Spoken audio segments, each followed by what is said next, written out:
Okay, that was the third call. So good morning, everyone, and welcome to the SPS Committee Thematic Session on Digital Tools. Thank you all for joining this discussion. Before we begin, I would like to show you the new tab overview of the meeting week available on e-agenda. In one click, you can view all meetings and events scheduled this week and access the relevant information. As you can see here in the screen, you can access this through e-agenda, and it will provide you with all the information that you may need in order for you to follow all the events of the SPS week. This tab was launched in March and is part of the continuous improvement on the SPS committee work. You will find there that for each and every event, there are links and all the information that you may need in order to reach the room and the place where every event will happen. So again, this is part of all the improvements, and I would like to thank the Secretariat for their continuous work on this particular issue. Yeah. So I do hope that you will all use this feature in our work for this week. Now, going back to the thematic session, let me remind everyone that this thematic session will be conducted in a hybrid format. For those participating virtually via Zoom, please press the raise hand button to request the floor. Remember to only activate your microphones once you have been given the floor. And please mute your microphone once you have finished speaking.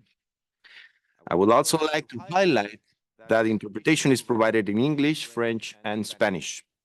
And instructions on how to select the language on Zoom have been posted on the chat. Finally, please also note that this session is being live streamed on the WTO's YouTube channel from the floor, and the recording will be made available in English, French, and Spanish on the WTO website after the event. Now, turning to the substance of our discussions, you may recall that at its March 2024 meeting, the SPS committee decided to hold a thematic session on digital tools. Based on proposals submitted by the European Union, Norway, and the United States, the thematic session aims to explore the utilization of technological solutions in the SPS field. The focus will be on facilitating safe trade through enhanced transparency and efficiency. The final program for this thematic session was circulated in document GSPS Gen 2020 22-24 Rev 2 on 19 June 2024. Please note that in this final program, the order of the speakers has been modified to consider the time change when connecting online from different time zones. Over the course of the day, we have a dynamic agenda planned as follows. Session 1 delves into the transformative impact of digitalization and trade facilitation processes, and will share insights and experiences with various digital tools. Session 2 will explore future developments and barriers in using digital tools to facilitate safe trade, showcasing ongoing projects and upcoming initiatives, and highlighting the application of technologies such as artificial intelligence and machine learning. It will also discuss how digital tools can enhance efficiency and safety in global trade. Finally, I will conclude with a few closing remarks. So let us commence with session 1, focusing on digitalization in SPS for trade facilitation. In the first half, representatives from the WOA and the OECD and IPPC will present their work on the digitalization of trade and its impact. In the second half, members, along with industry representatives, will share their insights and experiences with online tools, including e-certification platforms, websites for publishing SPS legislation, and other digital resources. I will ask the speakers for this session to please come to the podium, and those who are joining us online to please press the raise hand button. So they are already here. So we had a last-minute change in the program. The IPPC will present first, and what will follow. Unfortunately, the Codex representative won't be able to attend the session due to unforeseen reasons. We will make Ms. Briscoe's presentation available on the dedicated web page. The first presentation will be delivered jointly by Mr. Dominique Menon, eFITO Program Officer, who will be joining us here in person, and Mr. Emmanuel Plarhar-Kra, Phytosanitary Standard Setting Support Specialist, who will be joining us online. Both Mr. Menon and Mr. Kra are from the IPPC Secretariat. They will be presenting an overview of the IPPC eFITO solution to facilitate safe trade and the IPPC online commenting system. Mr. Menon and Mr. Kra, you have the floor. Thank you, Mr. Chair. Merci, Monsieur le Président. Bonjour à tous. C'est un plaisir pour moi d'être avec vous. Thank you, Mr. Chair. It's a pleasure to be here with you. This is the first time I'm participating in SPS committee, so thank you for your welcome. I'll give you an update on the eFITO solution of the IPPC, the International Plant Protection Convention, which is the digital tool for phytosanitary certification in order to ensure fair trade in plant exchange. So the eFITO solution, as you know, refers to the eFITO solution with three main elements: the hub, the generic gens, and the harmonization. The hub is a central server to facilitate exchange of eFITOs between national plant protection organizations, NPPOs, relating to a set of prescribed rules and connections. It is not necessary to carry out long and costly bilateral IT agreements in order to look at this. Once a country is connected to the hub, it can exchange eFITOs with all other countries connected to the hub. That's the first element. The second one refers to the gens, the generic eFITO national system. It's a centralized web-based system to allow countries without their own IT system to produce, send, and receive eFITOs through the hub. The advantage here is that no countries are excluded from the digital exchange, even if they don't have a national system. The third factor, which is a fundamental one, relates to harmonization. This means that a harmonized message with uniform format, structure, and accompanying codes and lists. This makes it possible for exchange to take place through the hub. So the eFITO solution of the IPPC makes it possible for NPPOs to produce and exchange with other countries participating in eFITO in a secure and less costly manner. I now come to the status of eFITO implementation worldwide. As of today, 133 countries are on board. This includes 90 which exchange. These are the countries in green, 34 testing. Those are the ones in orange, and 9 which are registered and which are not carried out testing. Of the 133 countries, there are 53 of them using the gens. In terms of number of eFITOs successfully exchanged through the hub, this is since the beginning of the system. 2018 was a pilot program. It really started in 2019. You will see that there's a constant increase with over 200,000 certificates per month. And the system was in fact designed to deal with 100,000. As of today, since 2019, we have seen over 6 million, 6.3 million total live exchanges have taken place. You can see the large increase which has taken place since 2020. Well, this reflects the pandemic, therefore the glaring need to work remotely and deal with electronic certification. I'd also like to mention one thing. You see a peak being reached G3 was a technical problem we had with a country which kept on issuing e-certificates, and we have therefore had to adjust in order to avoid unnecessary duplication taking place. So we are now at 200,000 exchanges per month. As regards economic impact on the global trade, in relating to plants and plant products, in terms of electronically certified exports, the results are interesting if you look at an ongoing study.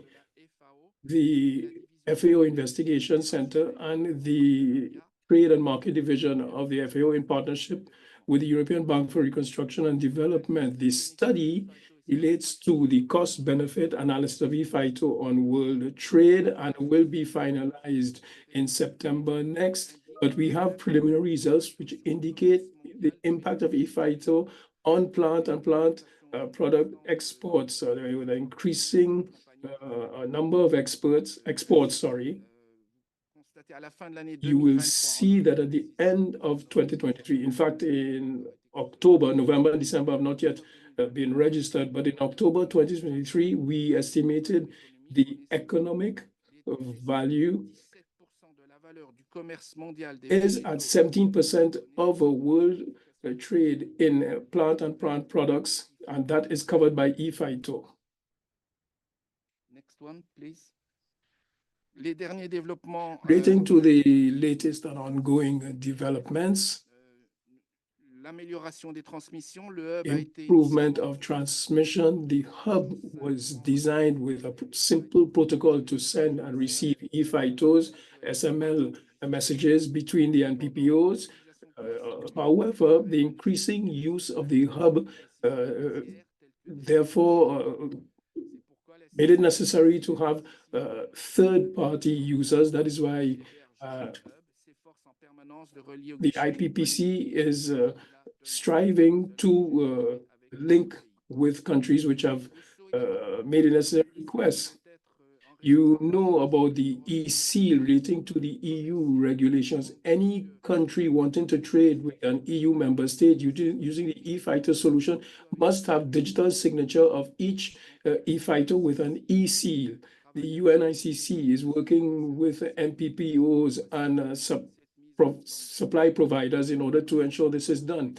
As regards e-billing with the gens, that is operational. The electronic invoicing was added to the gens for those countries requesting a phytosanitary invoice before export.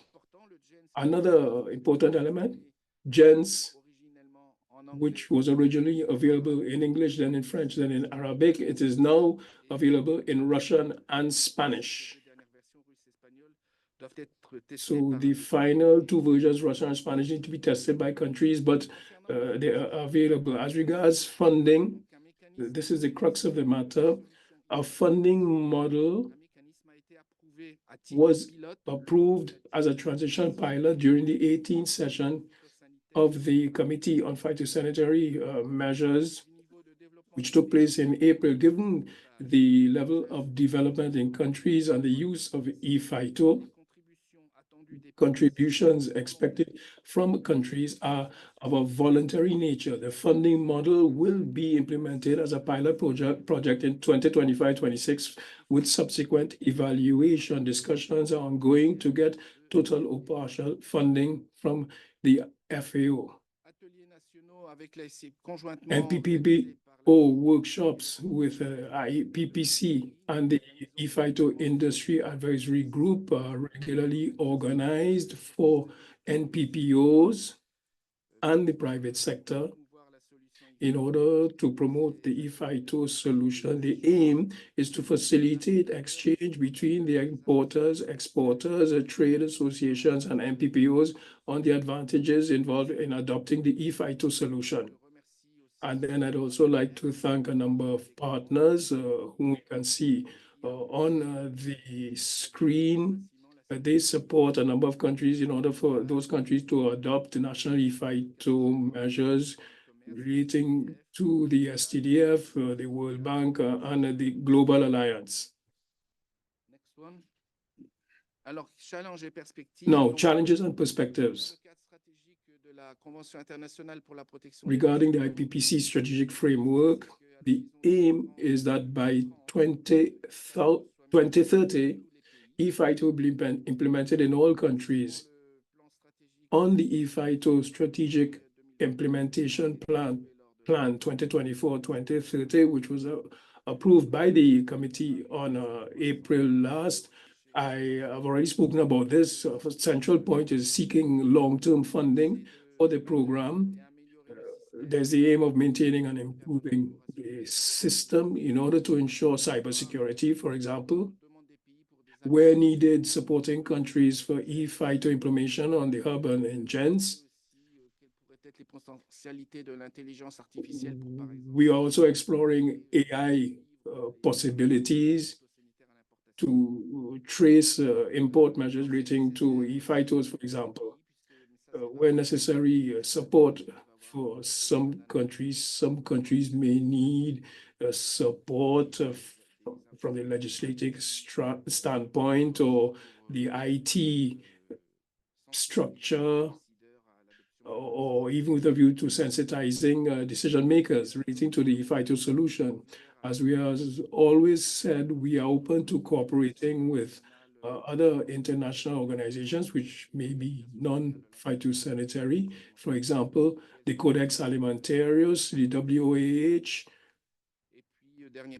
and the final point relating to increasing awareness of the benefits of digitization relating to decision makers and partners.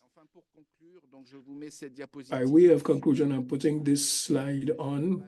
To the left-hand side, you will see the host page of the website, efitoexchange.org, which contains all the information documentation on the FITO solution, the status of countries relating to FITO implementation, and practical cases per countries adopting eFITO. There is also a link which makes it possible to access the guides and training materials produced by the IPPC, particularly as regards eFITO certification. Thank you very much. Merci beaucoup, Monsieur Menon. Thank you very much, Mr. Mano. Mr. Kra, so please, Mr. Kra, you can take the floor.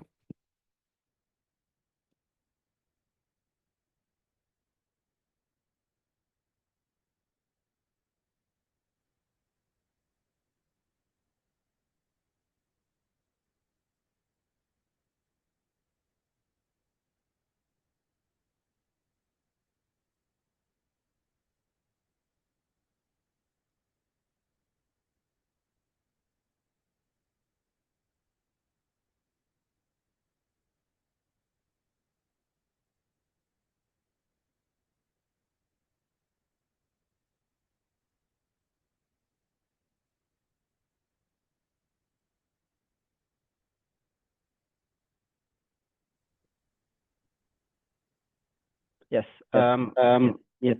Can you hear me? Yes, Mr. Kra, now we can hear you. Please go Yes, ahead. Thank you very much.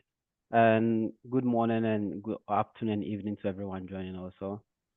So this is my first time also participating in the SPS committee, and it's always a pleasure. So I'll be presenting the IPPC online commenting system. Yes, thank you. And so the online commenting system used by IPPC is technically used to gather comment on draft ISPMs, which is the international standard for phytosanitary measures, and it facilitates the gathering process.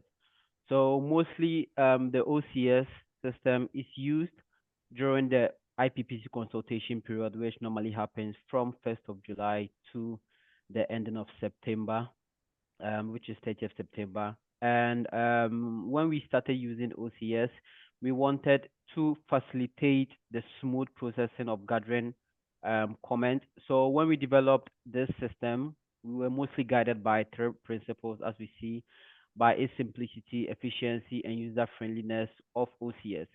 So simplicity, we wanted everyone who inserted comments to have a smooth access, and by its simplicity, the Secretariat of the IPPC can also compile these comments. And also the system technically allows time saving.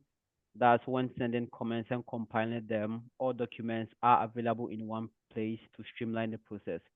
So we mostly upload like Word documents, and the interface of OCS, our contracting parties are able to put in comments.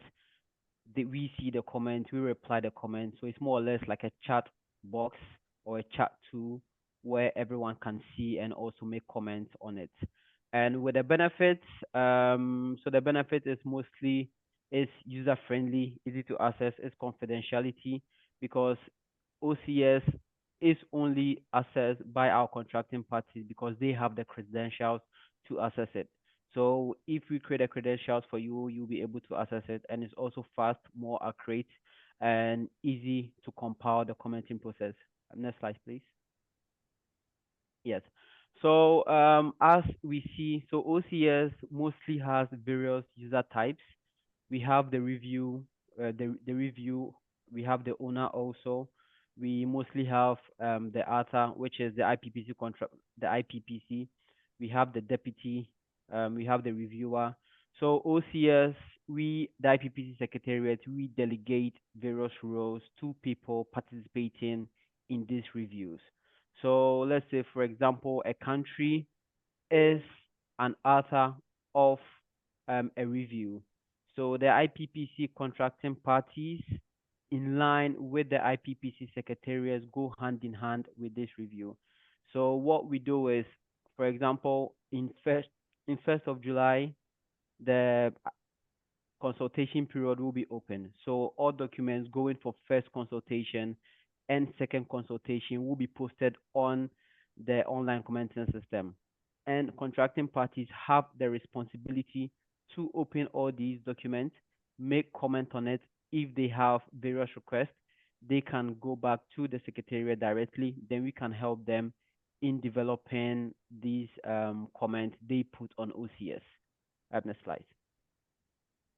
So this is the homepage of the OCS. So as I said, based on its confidentiality, you can access OCS with your username and password only.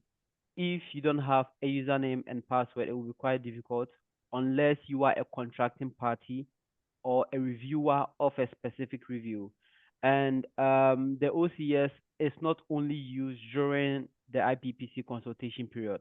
It's mostly used throughout the whole year because other parties, so OCS, as I didn't say this, so we share OCS also with Codex Alimentarius. So we share the OCS together.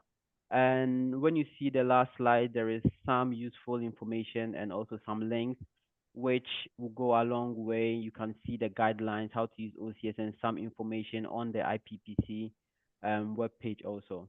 I think this will be it from my side. Thank you, and over to Mr. Chair. Thank you very much, Mr. Kra, Mr. Manon. Please, if you have any questions or comments, let's keep them in writing somewhere, because we will have another two presentations and then we'll open for a Q&A. So the next presentation will be delivered by Dr. Francisco D'Alessio, Deputy Head of the Standards Department at WOA. Dr. D'Alessio, who is joining us online, will be presenting WOA digital tools to facilitate safer trade. Dr. D'Alessio, you may now take the floor. Thank you very much, Mr. Chair, and good morning to all participants. I'm Francisco D'Alessio. I'm the Deputy Head of the Standards Department at the World Organization for Animal Health, and I'm very happy to be here today presenting to you on this very relevant topic, and my apologies for not being able to be there in person. Next slide, please. So this thematic session comes in very timely, and digital transformation has been one of the key objectives of the organization's 7th strategic plan for the period 2021-2025, so the current plan, and it's really part of the response to the need to become a more modern and agile organization. And WOHA, from its very beginning, has always been about receiving and sharing information, data, And this trend is a vital shift as a response of the increasing use of information technologies to support regulation for animal health, welfare, and veterinary public health. So in this context, I'm going to be presenting very briefly on 4 topics. So a very quick update on some of our existing tools that we are progressing in the digitalization. Going to show a project that we are progressing on a new tool to show and make our standards available. I'm going to inform you of some new work that we are initiating on working on e-certification and on our standards. And then I'm going to close by making some reference to the observatory and how it has helped us in this digitalization process. Next slide, please. First, showing some of the updates that we have done in the recent times for our key tools that they are key for our function, but also they are very important to facilitate the safer trade and the communications between member countries in the process of reaching safe trade. First, you probably have all heard, even if you are not veterinarians or not our core public in this matter, the word animal health information system is one of our pillars and one of our core functions since the very beginning. Is for receiving and sharing animal health information between countries, which is critical for the definition of the fair sanitary measures, to know which measures to apply and when to apply them, and also the possibility to have a record of the country's notification is vital in showing transparency and building trust between trading partners. Next slide, please.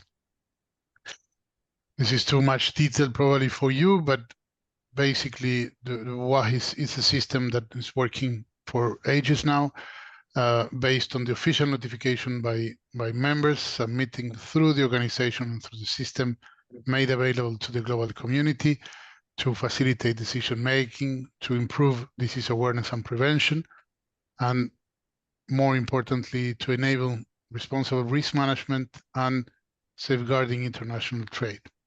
Next slide, please.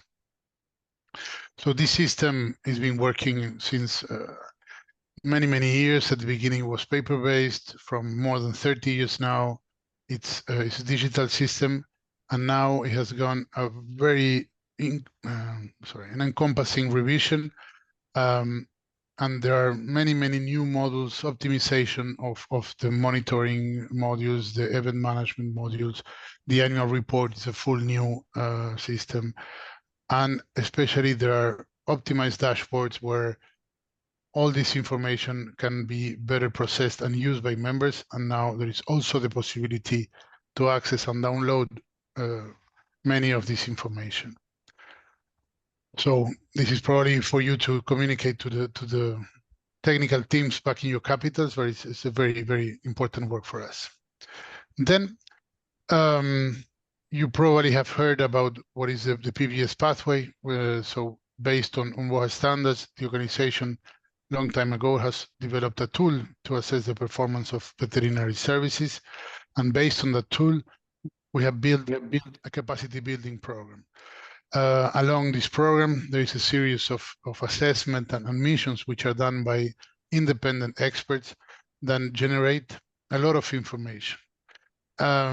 This report has been owned by the members, and they have been staying probably in the desk of many members without being too much accessible or hard to use or analyze. And we all know that in the process of exchanging information before initiating a trade relationship, there is a lot of exchange of information about the systems, about how they work, what is the situation in the countries. Next slide, please. So this report, which in the case of the PBS pathway, we refer to the evaluation report, which is a description of the country's veterinary services and how they comply with the standards. Veterinary legislation reports, which are about a detailed analysis on the country's legislation in the matter of animal health and international trade. And the gap analysis report, which is more of a strategic view and the plans of the veterinary services. But all these reports contain a mine of information that countries could use to also facilitate these exchanges of information to reach agreement and to build the relationship and the trust between member countries. So just to show the amount of information that was generated over these 17 years, since 2007 that we started, more than 650 reports have been produced on 142 countries. Next slide, please. So this was a major effort. All this information has been compiled in a new and completely digitalized PBS Passport information system, which contains the repository of all reports and allows for analysis, information sharing, and also translation management. This system provides some information which is available in the public domain, but also all the reports that belong to a country are fully available for each of the members following the confidentiality profile that has been requested by each of the members. Next slide, please. So those two are really major updates of things we had in the past, and I really encourage you to share this information with the technical team to explore how this could be used to facilitate the exchanges and communication between members. Then a new project that we have in progress is well advanced and will probably be launched after the summer. So as you probably know, as standard setting bodies, we produce 4 sets of standards, which are what we call the codes and the manuals, which were historically produced as books, which were distributed to delegates and also put into every veterinary services office in the world. Last year, we initiated this process, which is an innovative solution designed to revolutionize how this information in the standards are made available to the users, but also not only to the more experienced staff, but also to a broader public. Next slide, please. This project will deliver 2 new interfaces integrated in the public WOHA website, so they will be available for everybody. One, it's a navigation and search tool to navigate all 4 standards at once in a single interface, which are much more easier way of doing that, especially for users which are not technical expert or expert in these codes and manuals. And secondly, which is very interesting for this forum, is a dedicated interface to access the recommendations for safe international trade by commodities. Next slide, and I will tell you a little bit more about this later. So this interface, probably you know, but our codes are really focused on disease prevention. So the standards are based per diseases. We have more than, for example, in the case of the terrestrial animal code, more than 77 chapters on diseases, and within each of the diseases, we have specific recommendations. So unless you are an expert, a veterinary expert, or if we're working with this for a long time, it's very hard to find all the relevant measures that apply for a given commodity. So this tool has been built creating a categorization of commodities, which is inspired, or as much as possible, can you click please? Aligned with the HS code of the World Customs Organization. So there is a progressive filter for commodities groups, and then within each group, some commodities, and then the different species from which those commodities could derive. And after selecting one specific commodity from a given species, next slide, please.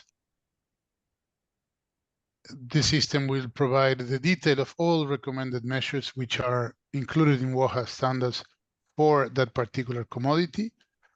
And also a second feature is that all these measures, following the logic of the SPS agreement, will provide different equivalent alternatives depending of the status of the disease at origin, to allow the measure to be really adapted to this health situation.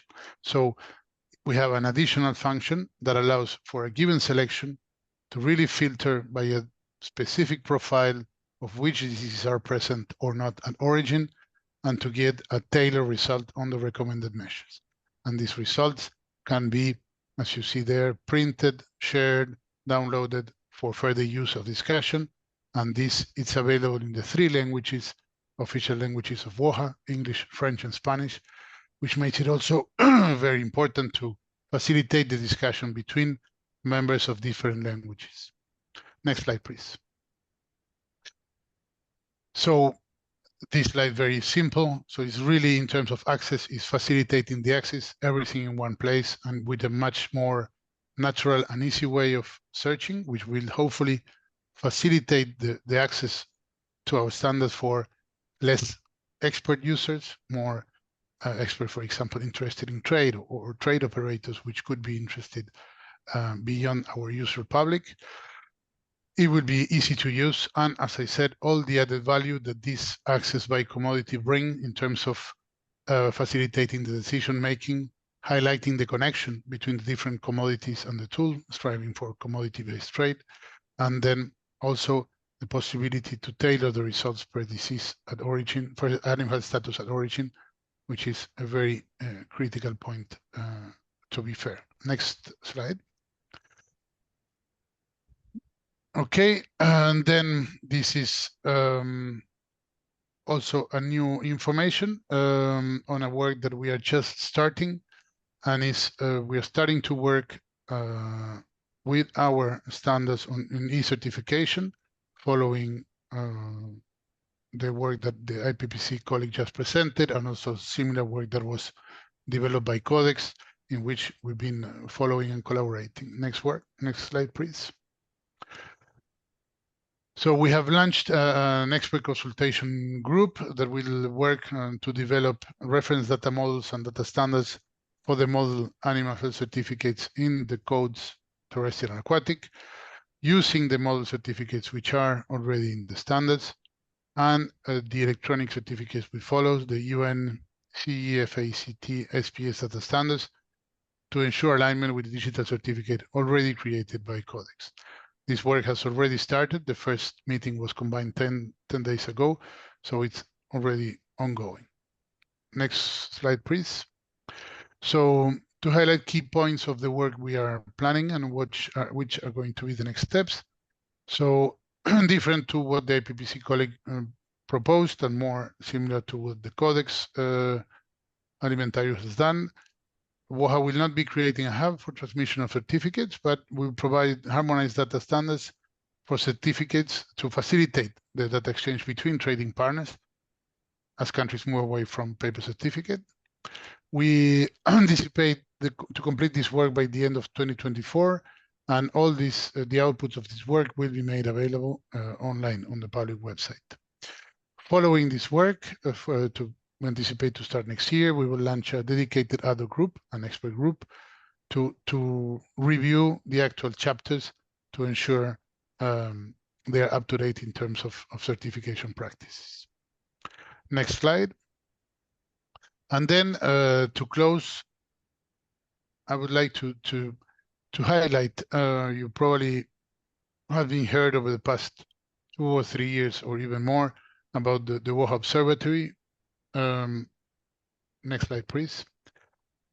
And I'm not going to go into the detail of the observatory, but I do want to highlight that the observatory was a critical piece of this digitalization strategy, of this digitalization process, because the observatory was conceived as a continuous and systematic mechanism to analyze the implementation of our standards by using information which was already available or collected by other activities, even from external sources like WTO notification, for example. And this process of understanding and thinking how we needed to transform our way of using data and analyzing data was really a driving force to push through this transformation and data stewardship across all WOHA activities which are originally centered in the members. So, and also just to update you, as you know, we have concrete outputs which were already published, where you can see this into practice. So in the monitoring report, as well as the thematic studies, you will see all these different sources of data integrated and presented in a very interactive way with digital and dynamic dashboards, etc. So with this, I conclude my presentation. I thank you very much. I will have to leave the meeting at 11, but if there is any opportunity for questions and answers, I will be there. And if not, you can convene them through the secretariat. Thank you very much.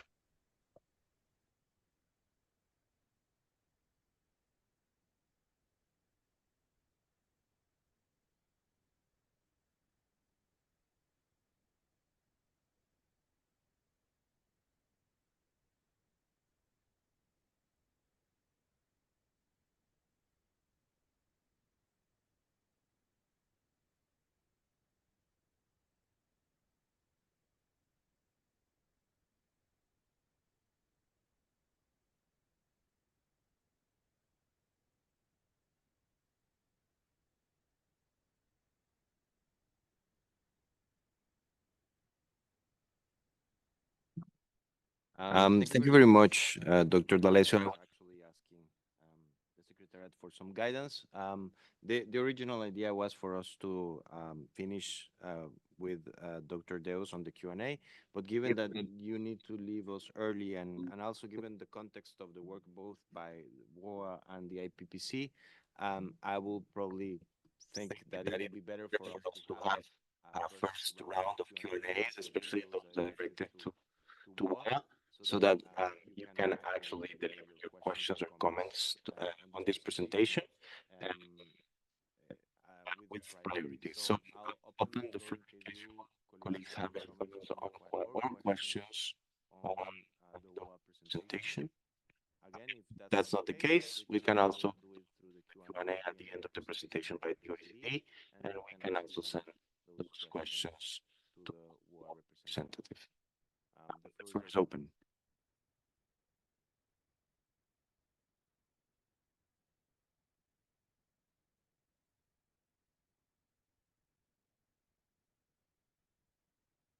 Okay, it doesn't seem to be the case.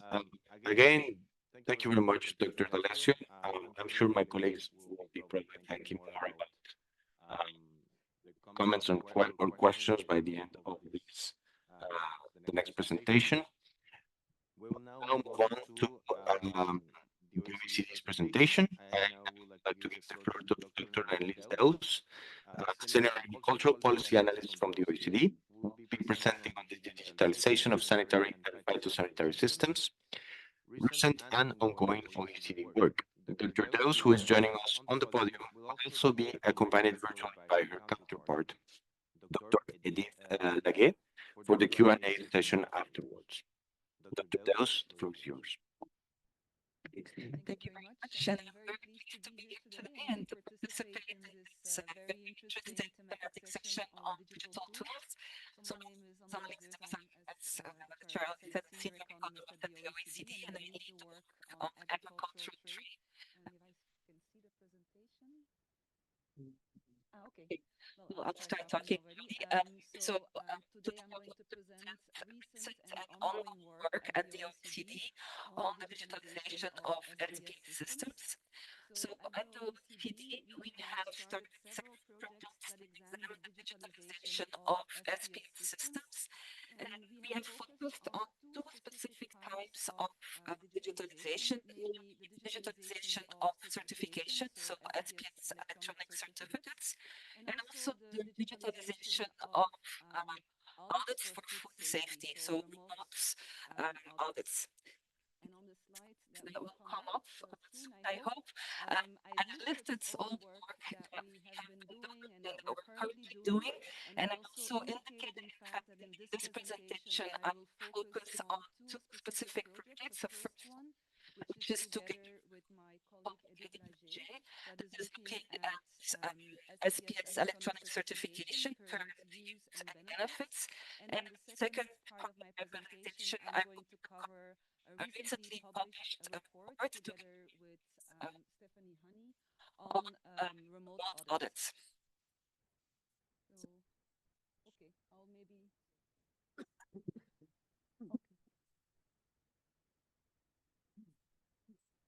Technical difficulties. So please, if you can give us 1 minute. Thank you. Thank you, Doctor.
Thank you, Doctor. Please go ahead.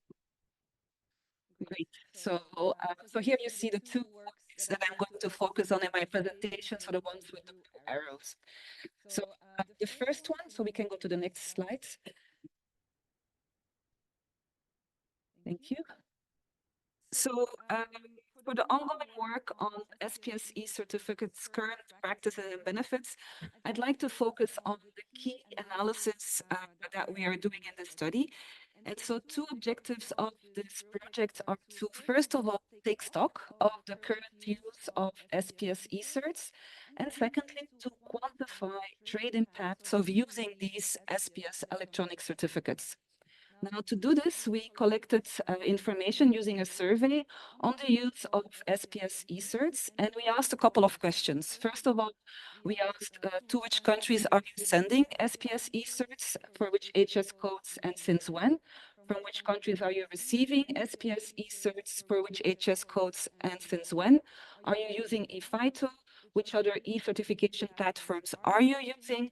And what is the governing agreement behind this exchange? And so we received responses from 25 countries about the use of SPS e-certificates as of July 2023. Next slide, please. So a first thing that we did when we received the survey is to match the countries' responses on the use of electronic certificates with annual trade data from UN Comtrade. And this then allows us to examine how much trade is potentially covered by electronic certificates. And I really would like to stress the word potentially here, because all the results that are represented in our work are based on the decision to harmonize the data points according to the possibility to exchange SPS electronic certificates and not on the actual exchange. And in fact, many of the countries declared that they are not keeping track of the way in which consignments are cleared between physical or electronic certificates. So this figure then shows the share of overall potential trades that is covered by sanitary and phytosanitary e-certificates from 2018 until 2022. And the key message here is that the coverage has been growing for both sanitary and phytosanitary certificates, but it's relatively stronger for phytosanitary products. And this is due to the expansion, of course, of countries connecting to the IPPC's ePhyto hub. So since we chose to transform the survey responses into points representing the potential exchange of SPS e-certificates, this figure in fact illustrates the extensive margin of new agreements between trading partners, rather than a given country pair extending the scope of the products that are covered, or even the share of electronic versus paper certificates that are exchanged between two countries. Next slide, please. So another way to look at the data is to focus on country pairs relationships. And so these two figures offer a visualization of the number of agreements arranged between countries for the exchange of SPS certificates as of July 2023. So these two figures, in fact, show the same information. It's just represented differently. So on the left, you see the relationships in terms of the possibility to send SPS certificates, and on the right, you see the relationship in terms of the possibility to receive SPS certificates. And so two preliminary results here are that, first of all, we notice that more countries tend to receive certs. So that's on the right axis. So 25 of the 25 countries from which we received survey responses indicated that they receive SPS certificates, and fewer countries are sending them. So that's what you see on the complete left axis. So from the 25 countries, 15 indicated that they are sending certs. A second observation is that more phytosanitary electronic certificates are exchanged than sanitary certificates, and that you can see in the center of the figure. So you see like a larger share of phytosanitary than sanitary certificates. And again, this is stronger for phytosanitary products because of the expansion of countries connecting to the IPPC ePhyto hub. Next slide, please. Okay, so the second thing that we did then was, in addition to taking stock of the use of certs, we also wanted to examine the impact on trade of using SPS certificates. And so to do this, we used gravity model estimations. And in the interest of time, I won't go into the details of these model assumptions and the robustness checks. I'll just focus on the key preliminary results. And again, this is ongoing work, so these results still have to, we're still going to fine tune these results. So first thing that we did was estimating how much trade values increased after the introduction of electronic certificates. And we did this for the period 2017 till 2022. And so we distinguish between plant products and animal products. And we also account for the fact that there might be a phasing in of trade effects. So that is when a country starts exchanging certs, the impact will not materialize immediately. It might take 1 or 2 years. And so that's why this figure you see the impact after 1 and after 2 years. And so the preliminary results from this analysis indicate that implementing SPS certificates is associated with greater trade values. And so during this period, 2017-2022, we see a 72% increase in the total trade value of plant products and a 48% increase in the total trade value of animal products. Next slide, please. So then what we also wanted to do is we wanted to examine the role of using SPS certificates during COVID-19. And so the question that we asked was the hypothetical or counterfactual question, well, what would have been a trade loss in those countries that used electronic certificates had they not used electronic certificates? And so to estimate this counterfactual or hypothetical trade losses, we estimated this for each trading relationship and for every sector.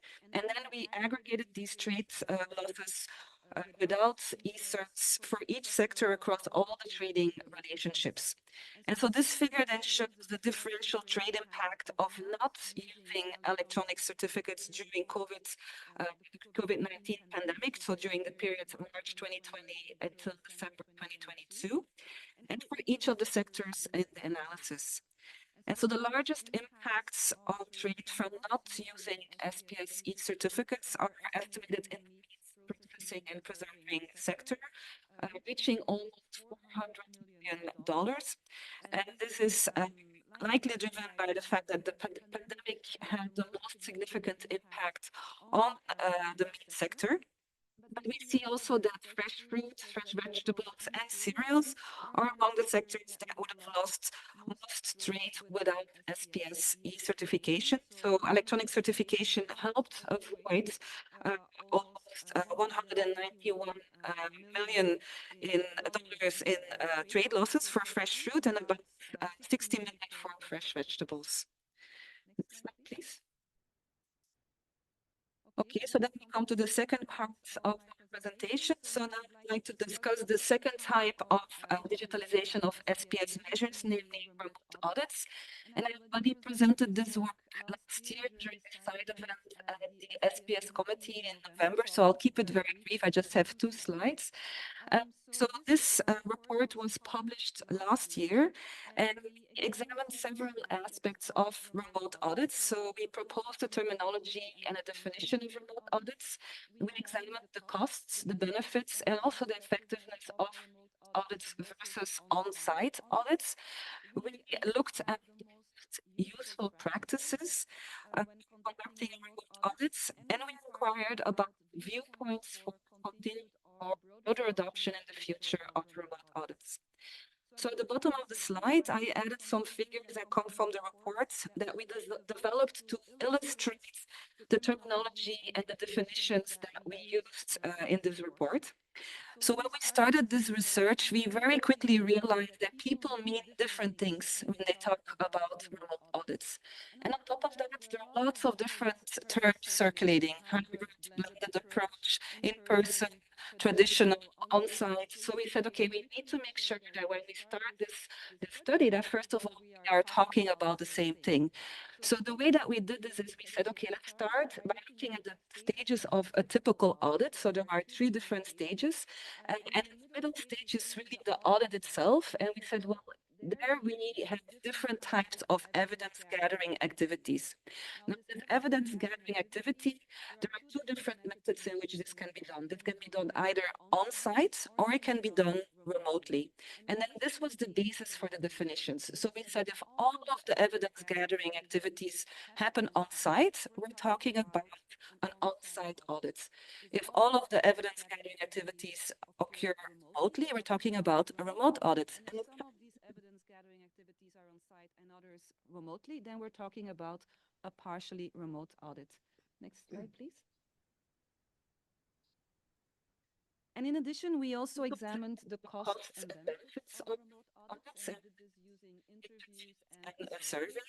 And so in the balloons on top, in green and orange, you can see some of the responses that we got when we were conducting the interviews about the benefits and the costs. But we also did a survey in order to quantify the costs and benefits of remote audits vis-a-vis on-site audits. And we looked at the costs in terms of time, people, and money. And so we noticed from the survey responses that remote audits are more demanding than on-site audits in terms of time, especially in the first stage, the preparatory stage. We saw that remote audits required about the same amount of people as on-site audits, and remote audits cost less in terms of money compared to on-site audits, especially during the audit itself. We also looked at the effectiveness of remote audits, and I won't go into details of this figure, just to say that overall the respondents indicated that fully remote audits were less effective than on-site audits, but there was a greater comfort with partially remote audits. And finally, we also asked in the survey whether the respondents would support the continued use of remote audits. And in fact, most of them indicated that yes, they would support the use of remote audits, but mostly partially remote audits or for audits under certain situations. Okay, thank you very much. I'm looking forward to your questions. Thank you very much, Dr. Dos. I don't know if Dr. Lager would also like to share insights. If that's not the case, we can move on to the Q&A in case she wants to address any of those questions. With this, I will now like to open the floor for questions related to the presentation by IPPC and on ECD. It's now open.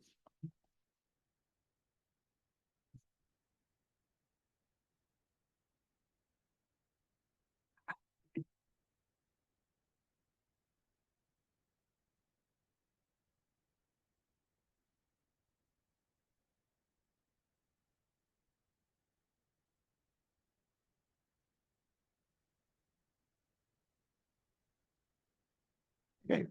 While my colleagues are gathering their thoughts, I will ask one simple question that probably is not that simple, that goes both to the IPPC colleagues but also to the OECD. You have both presented very interesting statistics.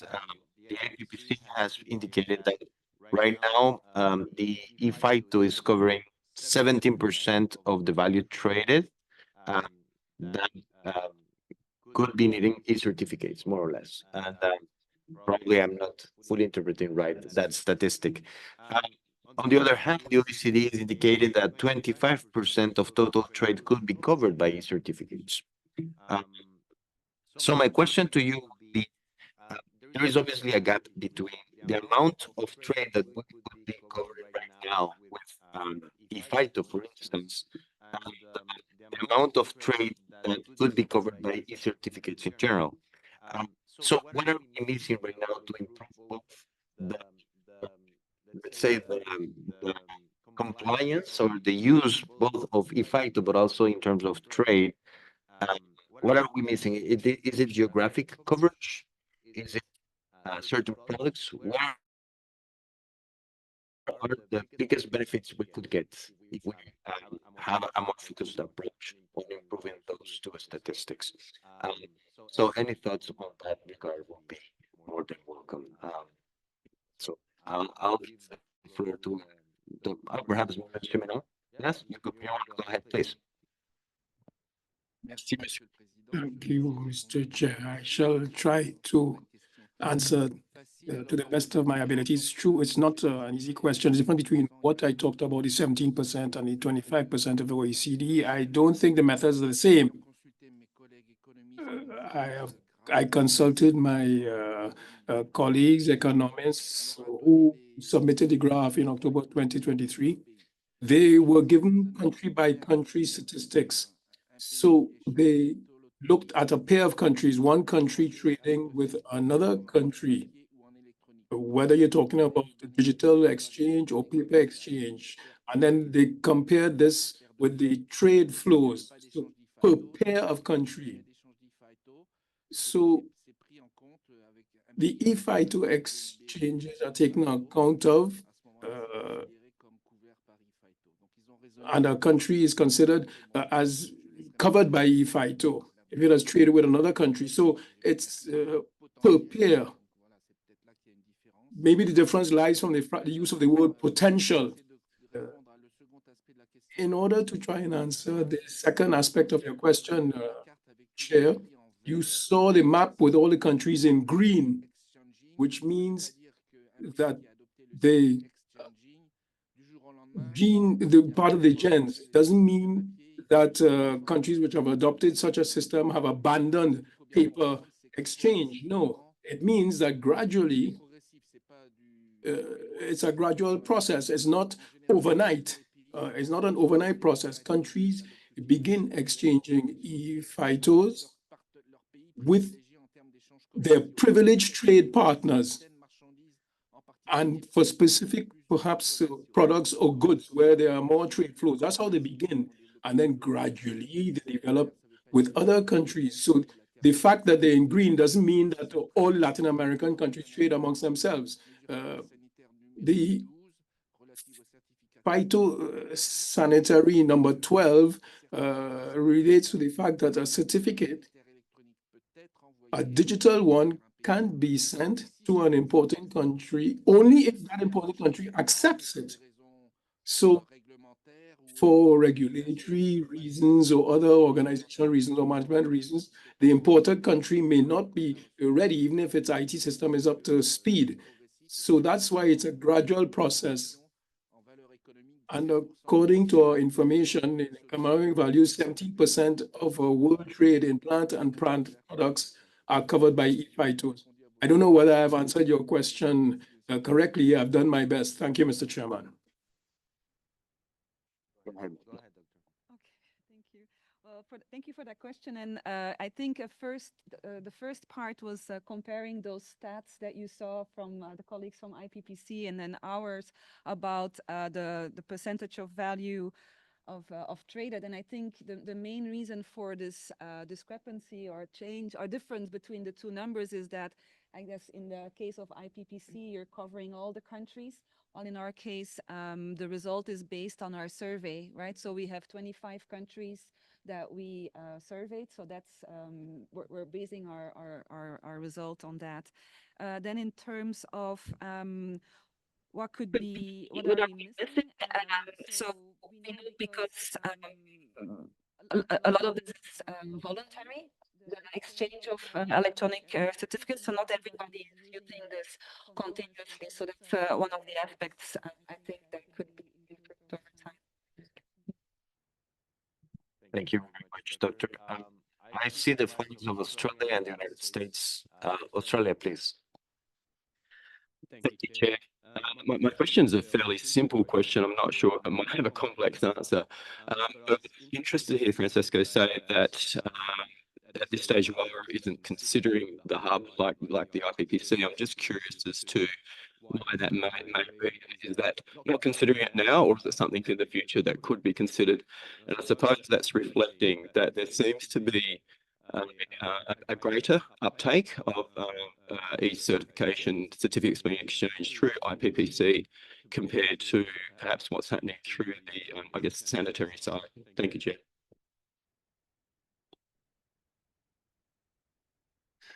Thank you, Australia. I will take another question from the US just to point out that Dr. D'Alessio is not anymore with us here, right? So that question, I don't know if you want to direct it to the IPPC or to Wara in this particular case.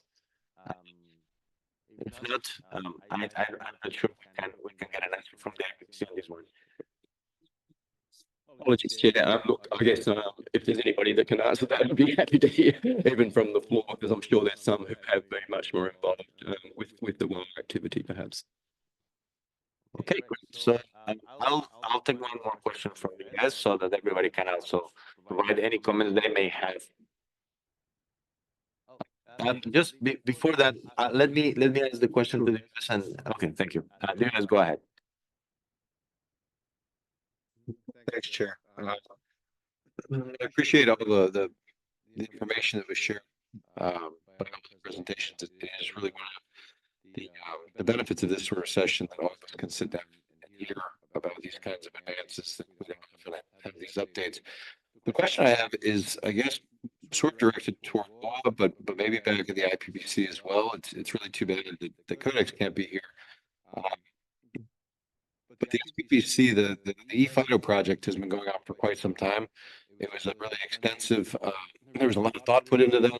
I thought it was interesting, the WOA comments, indicating that they were going to have a hub. Obviously, they're very different sectors, the animal product sector versus the plant product sector. I guess I'm interested to know kind of what lines of communication there are between the two organizations in terms of possible lessons learned. I know that historically, that's not fair to say. They're just very different. The products are very different and the approaches are very different. But I think that, again, having watched the successful implementation of the IPPC system, but also knowing quite a bit about the work that went into the front side of that, is there engagement with, and perhaps Codex as well, about things that worked, things that didn't work, or ways in which we might work together on the front side of things to help facilitate the uptake of those approaches. Thanks, Chair. Thank you, US. So there's lots of interest in the interactions between. See, I noticed that our colleague from GTC, Mr. Craig Fetcher, wants to take the floor. Perhaps you want to provide some comments in that regard? Please go ahead. Thank you, Chair. I just wanted to mention in response to Australia's question, was quite good.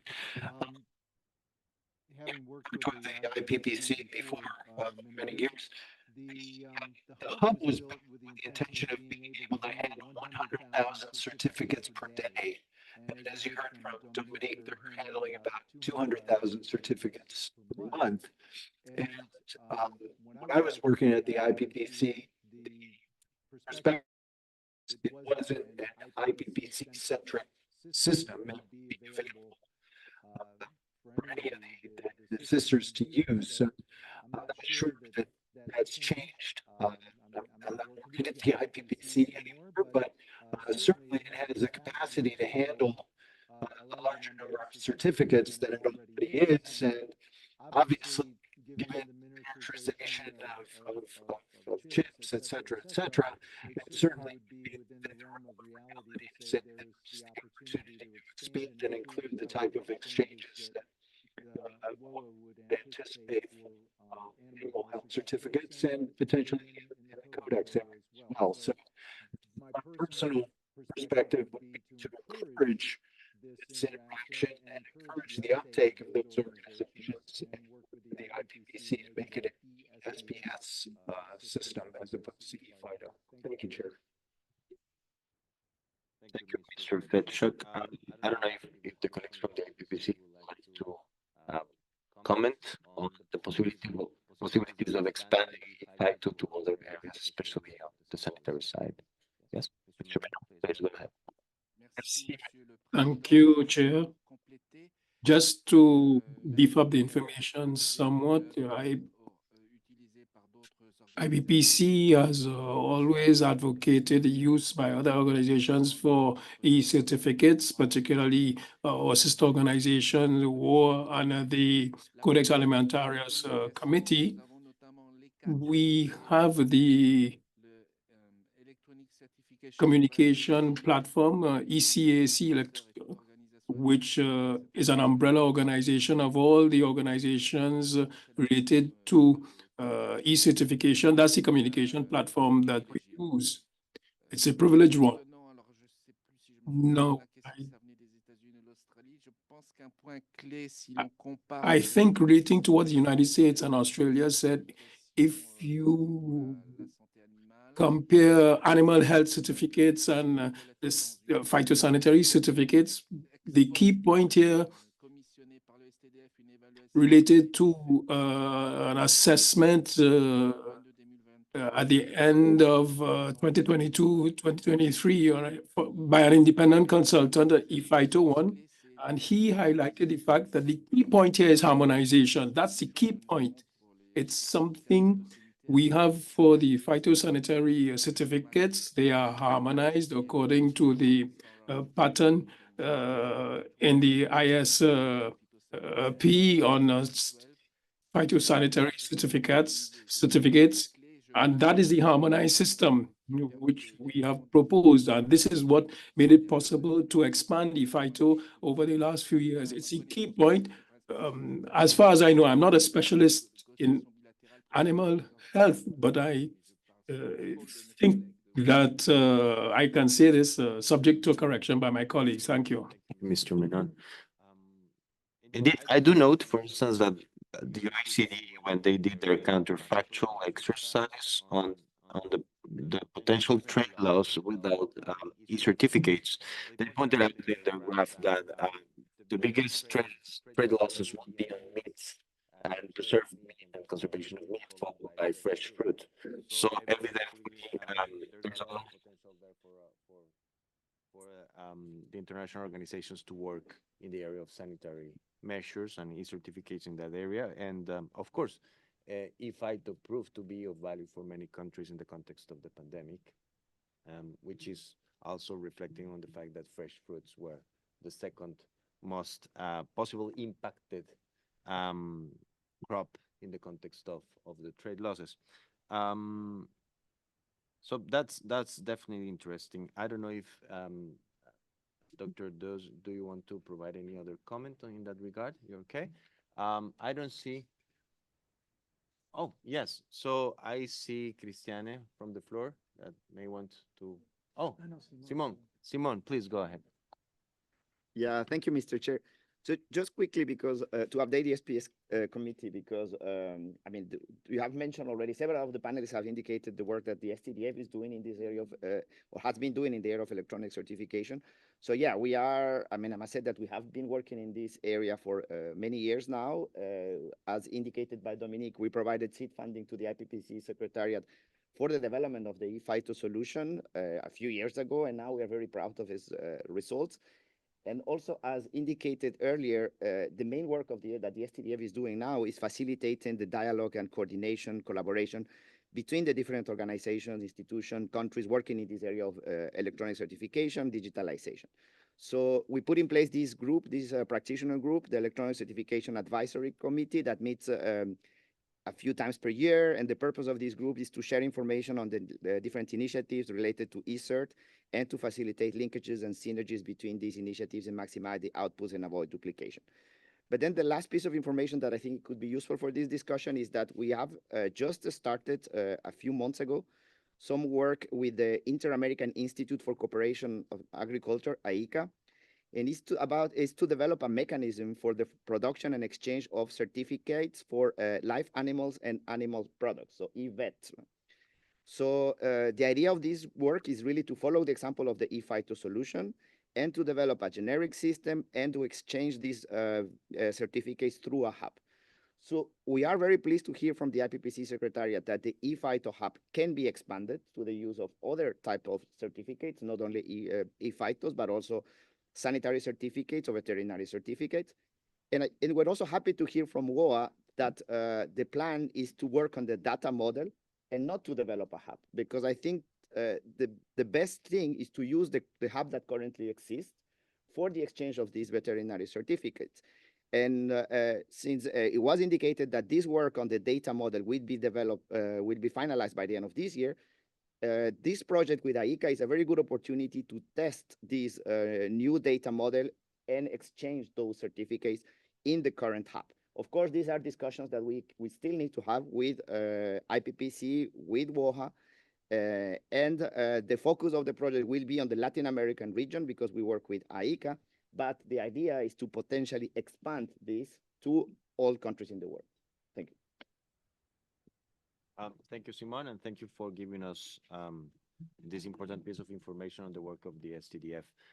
I sense a lot of convergence here on the use of digital tools, and definitely the work of the APPC has been a key aspect of showing us how we can do this. So I don't see any other request for the floor. Doesn't seem. Oh, I see Sultan. Please, Sultan, go ahead. EU. Yes, thank you, Mr. Chair. I was a bit hesitant because actually I'm just sort of reiterating or reformulating some of the comments and questions and answers. I really enjoyed this presentation. It's very informative for, I guess, many of us who are not specialists in a particular issue, but we have a sort of bird view, a bit of a holistic view. So it was nice to hear the IPPC, BOAC perspective, a bit more overarching from the OECD, also comment from STDF. And we have also heard about some of the constraints or where you see room for improvement. I was wondering that, and of course, maybe it's too early because we also need to draw certain conclusions after these thematic sessions, also in the context of the sixth review. But I was wondering if you have some good suggestions what this committee could do for you, what these people sitting in this committee, who again, as I said, some of us are sort of generalists, we interact with our plant health colleagues, we interact with our vets, we interact with our financial colleagues, just again, looking for some sort of general suggestions. Do we, maybe try to focus on sustainable financing? You at a certain point mentioned from IPPC that you have some temporary arrangements and you are hoping that maybe at a certain stage FAO will ensure that we put in place sort of general financing. We also discussed that it's very important that we ensure a sort of harmonization across the different sectors, more interaction. So again, something we could do for you for the success of this very promising and fascinating project of using digital tools in facilitating SPS-related trade. Thank you, Zoltan. That's actually a very good question, so no problem with that one. We still have a little bit more time. I will take one more question. I see Aika and Canada. Okay, so two more questions. Um, and then I will give back the floor to our um, colleagues on the podium to answer these questions. So, Aika, you have the floor. Thank you, Mr. Chairman. Thanks, STDF, to mention the work we just started. We are very excited with the opportunity. At this moment, we are coordinating with other organizations and countries and establishing the consultative committees of our project. Any other countries and organizations interested in knowing more about our work, please don't hesitate to reach out to us. Thank you very much. Thank you, Aika. Canada, you have the floor.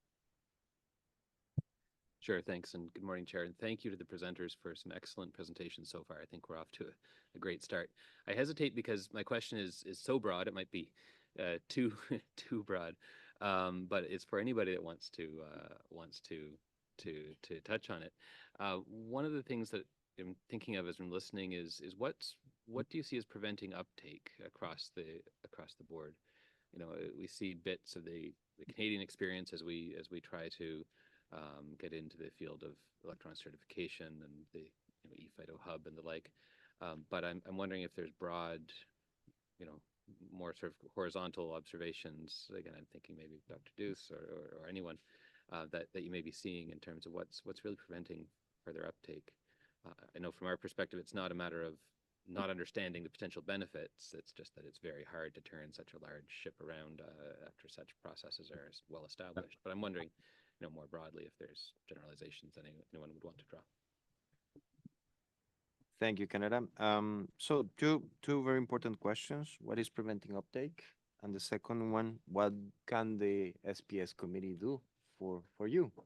So I think there may be a space for both of our presenters to address some of these questions. I'll give the floor first to Mr. Menon. Mr. Menon, please go ahead. Merci, Monsieur le Président. Thank you, Chair. I'll try to answer this. There are wide-ranging questions, but they are relevant as regards what the EU representative said. I forgot your name, I'm sorry. But I think that in a specific area, countries which have adopted eFITO might try and convince those countries with which they trade the most. If those countries have not adopted the eFITO, well, maybe they can try and convince those countries to adopt the system. That's the first thing. I spoke about a preliminary study from the economists in the organization, which has not yet come out. But if a country which has developed eFITO is ready, but the countries which it trades the most have not adopted eFITO, that puts a brake on communication and trade. You need to have a more in-depth regional communication. Last year, I noted that NPPOs or regional organizations organized the workshops. Last year, we had 15 additional countries which joined the hub. I think it's therefore a very useful tool at the regional level, rather than having a worldwide international conference. But we are planning that in the medium term. That's the first point. Second point, on funding. I said that funding model has been adopted provisionally, given voluntary contributions. We don't know whether it will be a fixed fee or a variable one. So we have asked the FAO to get regular funding through the FAO. What national organizations can do would be to lobby, so to speak, every time there's an FAO conference, etc., lobby FAO decision makers relating to eFITO. eFITO has a worldwide audience, so the permanent representatives to the FAO can intervene in the FAO to advocate the use of eFITO certificates. As regards the various benefits in Morocco, for example, the Trade Facilitation Alliance have estimated the benefits at $40 million per year. So the cost-benefit analysis relating to the cost of an electronic certification system is perhaps 1 to 100,000, something like that. So the cost of eFITO, as approved recently, is estimated at $1.3 million. That is relating to the human resources, support to secretariat, support to countries, etc. From 2026, we have this figure. This is peanuts, in fact, given the benefits that can be accrued from such a system. Now, I speak about the hindrances or the obstacle. This is in reference to Canada's question. There may be various answers here. Those countries which have not yet adopted eFITO can perhaps speak more on this, countries present here. For some countries, particularly the least developed ones, not only them, of course, we have seen that there's not much of an adoption in those countries, but the impediments we have noted can be of several categories. I'll see them in English. Transactions, inadequate infrastructure, computer, internet, inadequate technical capacity of staff to support eFITO implementation, limited funds for eFITO implementation. I'm talking at the national level. Low national interest on implementation of eFITO, so this is a question of political will, level of economic operator trader group engagement, or also level of autonomy of the administrative structure of the NPPO. L'indépendance, l'autonomie administrative et financière de l'ONPV peut avoir. Independence of the organization may also have an impact on eFITO. So it's not a detailed list, but that's all I can say for the moment. Thank you. Thank you, Mr. Menon. I'd like to answer the question of Canada, which I think it's a really good one. What are the challenges, or what is preventing more wide uptake or uptake of eCert? And in fact, in the reports, we also look at this. We look at the challenges, and we distinguish between 3 different types of challenges related to the design, the implementation, and the use. And so we have a look at those different types of challenges. And then we also acknowledge that for developing countries, there are some additional challenges, and we also describe them in detail in the report. But just to give you a quick overview of the challenges that we identified. So for example, in relation to design, one of the things is, well, using free text might be difficult if you're trying to, digitalization and for the harmonization. So that's one of the things that could be worked on. The legal framework in terms of implementation, coordination between border agencies, something in all countries that can prevent an uptake. But then more in developing countries, it's the cost of developing and also maintaining this technical infrastructure. And if we're looking at the use in all countries, it's important to support businesses that are using this, and also training. Training is particularly important, both for developing and for maintaining, but also for using these systems.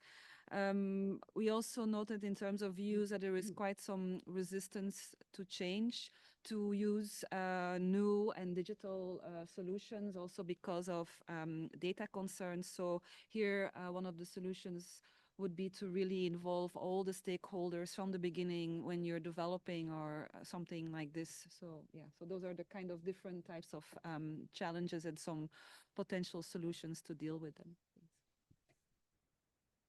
Thank you. Thank you very much, Doctor. I think this has been an excellent conversation.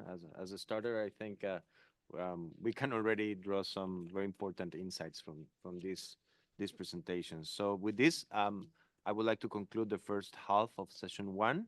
And of course, I would like to thank the IPPC, WOA, and the OECD for their informative presentations. Please stay with us if you can, because we will continue with the perspectives from members and industry. And that is, of course, the second half of session 1, where we will focus on insights and experiences from members and industry regarding digital tools. I will ask the speakers for this part of the session to please come to the podium, and those who are joining us online to please press the raise hand button. Let me first give the floor to Dr. Drasko Pavlovic, Market Access Counselor at the Ministry for Primary Industries in New Zealand, who will be presenting on digitalizing trade facilitation processes, objectives, tools, and obstacles. Dr. Pavlovic, thank you for joining us online despite the large time difference. We appreciate your participation at this late hour. Dr. Pavlovic, the floor is yours.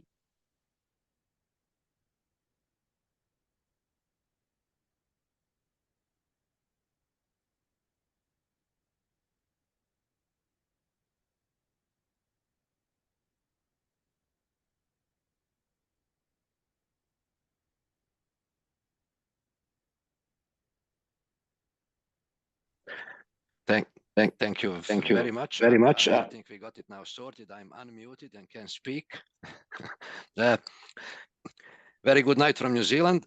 It's a pleasure to share experience from New Zealand, and we would like to share our experience based on a practical experience having eCert since 1999 as an internal web-based application to control production in New Zealand, and using actually outward eCert system for data exchange with countries since 2002, based on predecessor of UNCFX standard that started life in 2003 and finished sometime in 2008. Next slide, please. Thank you very much. So we will address the tools, but we still believe, given our experience in e-certification, that we are losing the focus always of what are the goals and what needs to be achieved. So it's battling with complexity of supply chain and new trends internationally, such as re-exporting and e-commerce in principle, and that are actually presenting new challenges for electronic certification. Also, the focus should be not only on SPS certificates or some of them, sanitary or phytosanitary, which means food safety or live animal certificates and so on and so forth, but also whether they in its own right succeed in facilitating trade sufficiently. So New Zealand focus was always on a wider trade documentation package that beyond sanitary, food safety, phyto, or some other certificates includes a raft of maybe 20 to 30 other documents on average, without which the trade, international trade, cross-border trade in particular, cannot be concluded successfully. And of course, our view would be to sort of raise some issues and obvious improvements regardless of digital tools that are used, and how they can affect a really improvement in a still paper-based driven border clearance processes, which are still, from New Zealand point of view, most significant non-tariff barriers in case of trade of most agricultural products, having eCert or not. Thank you very much. So it's the export is not really an eCert. It's not really about losing the paper. There are many digital tools, but digital tools are not equal. So digitalizing export certification process, it's really about reaching the goal to expedite the clearance, to allow better risk targeting, especially from a perspective of importing country, and also rationalizing manual verification. That's quite important on a side of exporting economy, having their electronic certificate sent to another country. and of course, helping problem resolutions. What plays great role in that? It's a significant quality of data structure, security of data structure, and integrity of that same data structure. And foremost, obviously, early exchange of information, preferably real time, to allow more informed and timely risk profiling and decision making, in particular at receiving importing country end. Next slide, please. So the objectives in relation to that are really to expand digitalized envelope, and that's what New Zealand would sort of like to see in future being worked more, which is beyond really SPS certificates, and to include other third-party certificates that are equally vital for release of consignment in other markets, such as halal certificates, organic composition certificates, origin-free sale registration, and some other, but these would be the main ones.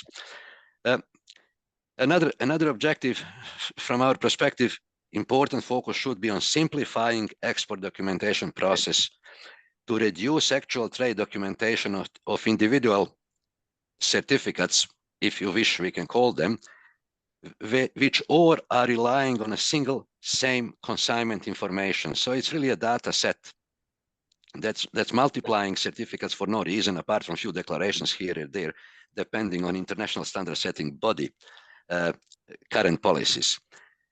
And of course, the important objective is to guarantee traceability throughout the supply chain to ensure really better veracity of that process. And that's really important for exporting country and for integrity of exporting country system.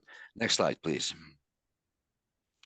So let's short address our experience in digital tools. First about the message and messaging protocol. So I hear obviously everyone talking about IPPC standard or VOA standard or CCFACT or Codex standard, CCFIX standard. So I would really like to use the opportunity to say, well, there is only one, obviously, and all of these are really subsets of that. So it's really UNCFACT ESER data standard called UNCFACT ESER SPS data standard. This is the only standard, and it's important. It existed for a long time in previous life before 2003. And post-2003, with formation of UNCFACT, it exists in UNCFACT ESERT XML standard.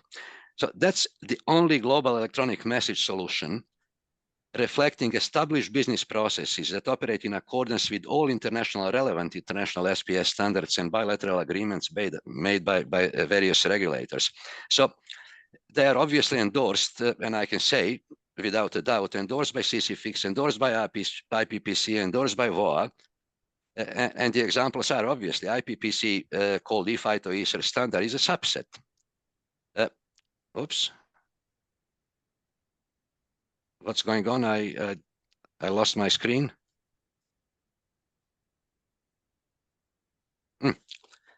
Oh, well, it's back. Thank you very much, Amy. So what we are talking here is that the best message is the one that is internationally recognized, and the proof of IPPC success and sanitary certification success is really, in fact, in using the same standard, so UNCFACT ESER data standard. Another successful thing is well-established messaging protocol. So you look at all model exchanges, be it IPPC Hub, sanitary certification, and some other as well. For that XML message, they are using really industry standard, well-established SOAP data exchange protocol. That's a vital, because there are other protocols, but none of them are so far better to be considered as a replacement of SOAP because of the rigidity in setting the rules for exchange, and also ability to establish certain security features. That's very important for a reputation of any sending, in particular exporting country, and for maintenance, obviously, of anti-fraud solutions. Next slide, please. May I have next slide? Are you there?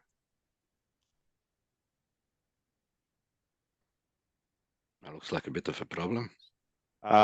Sorry, doctor. I think we are having again some Which is fine because this is a thematic session on digital tools, and this is exactly what usually happens, Yeah. right?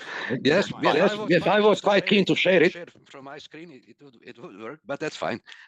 So okay, yeah, we are on this one now.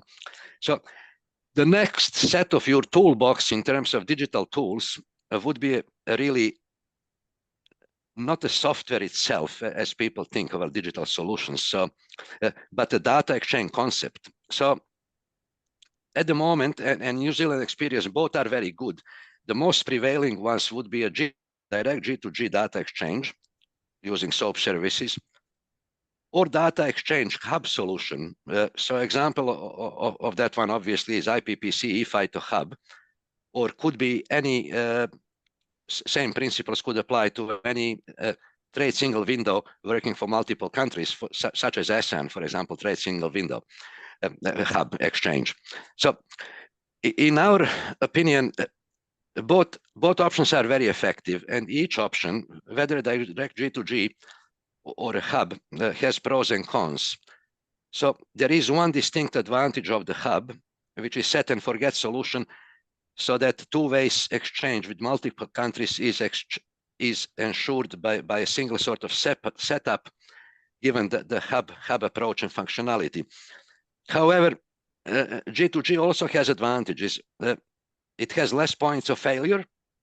Obviously, there is no post office in between. It is easier to maintain higher level of security and data integrity and data confidentiality in particular. And obviously, it's a known cost for funding the model, which is basically between two countries. So thing is probably somewhere in between, and the hub, as in principle, has obviously slight advantage, which would, in our, as I say, in our experience, probably be equaled by G2G should the international bodies would pay also a little bit more attention on setting up the data exchange protocols, which are SOAP services, so-called. And if they are using same language, then of course you have almost virtually no difference between the two. Next slide, please. The next in a data set or digital tools, really, rather, sorry, not set data, would be data management. So that's where the particular software solution are important to have effective database and their data and their management. And these softwares, if chosen carefully and appropriately for particular data types, such as, for example, agricultural product records relevant to their history, to their processing, for their handling, and so on and so forth, then only with the effective software you have quality records that really are foundation for any effective digital tools implementation for export verification, import clearance processes, and export certification. And the records itself are the real foundation, quality records, to introduce any out of many currently available machine data validations or AI solutions, because they are, to be fair and frank, they are not really very usable or effective unless you have the quality data that can be improved on. Next slide, please. So what we could do better, and please forgive me, but it's still in a concept how to improve digital trade, but there are things around it that we could do better. So if we could think a little bit beyond the individual standard setting bodies certificates, where very often, for example, or other certificates where more than one would be often required. So if the international standard setting bodies and countries obviously would share some thoughts about considering within existing data standards. So we are not talking about the UNC FACT cert SPS standard elements and everything else. We are talking really about concepts here. So could we consider a concept which is traded consignment certificate rather than having certificate for food safety, for animal health, for one animal product, for halal, for organic, and many others? Because that goes hand in hand with the concept which is long forgotten and not properly utilized at all, very, very much underutilized, which is another very good output from UNC fact and the trade single window we are talking about. It's a very underutilized solution capable of delivering very, very meaningful gains to B2B, B2G or G2G parties involved in any cross-border trade, where you can combine certificates and replace them with a consignment document that would reference all required information required from various perspectives of international set by international standard setting bodies, while simplifying repetition of information, in particular consignment details. Next slide.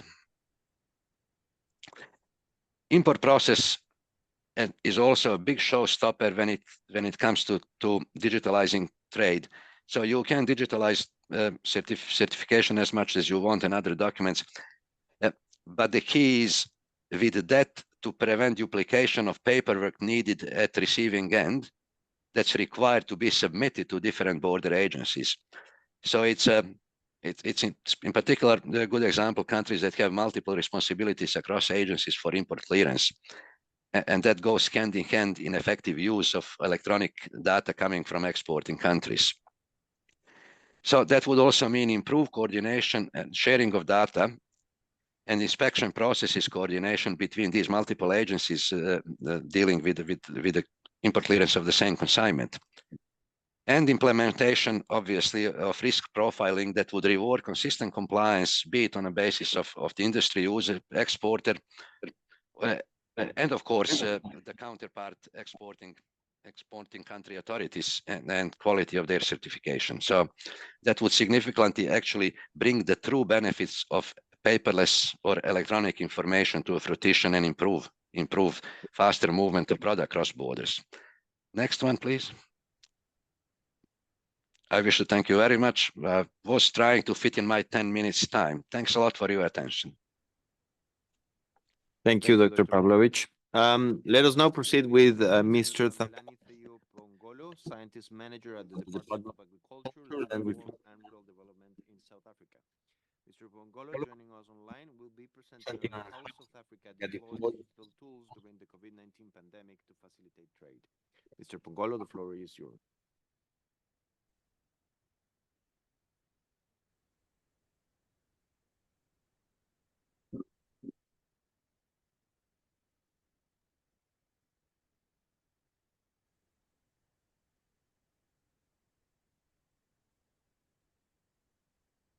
Mr. Pongolo, good morning. Oh, yes, we can hear you. Please go ahead. To those who are in Switzerland, Geneva, good afternoon and good evening to those who are joining us virtually. My apologies. I see that my camera doesn't want to switch on. Today, my talk is about how South Africa deployed digital tools during a hard time of a COVID-19 pandemic to make sure that we don't disrupt trade, but then we rather facilitate it.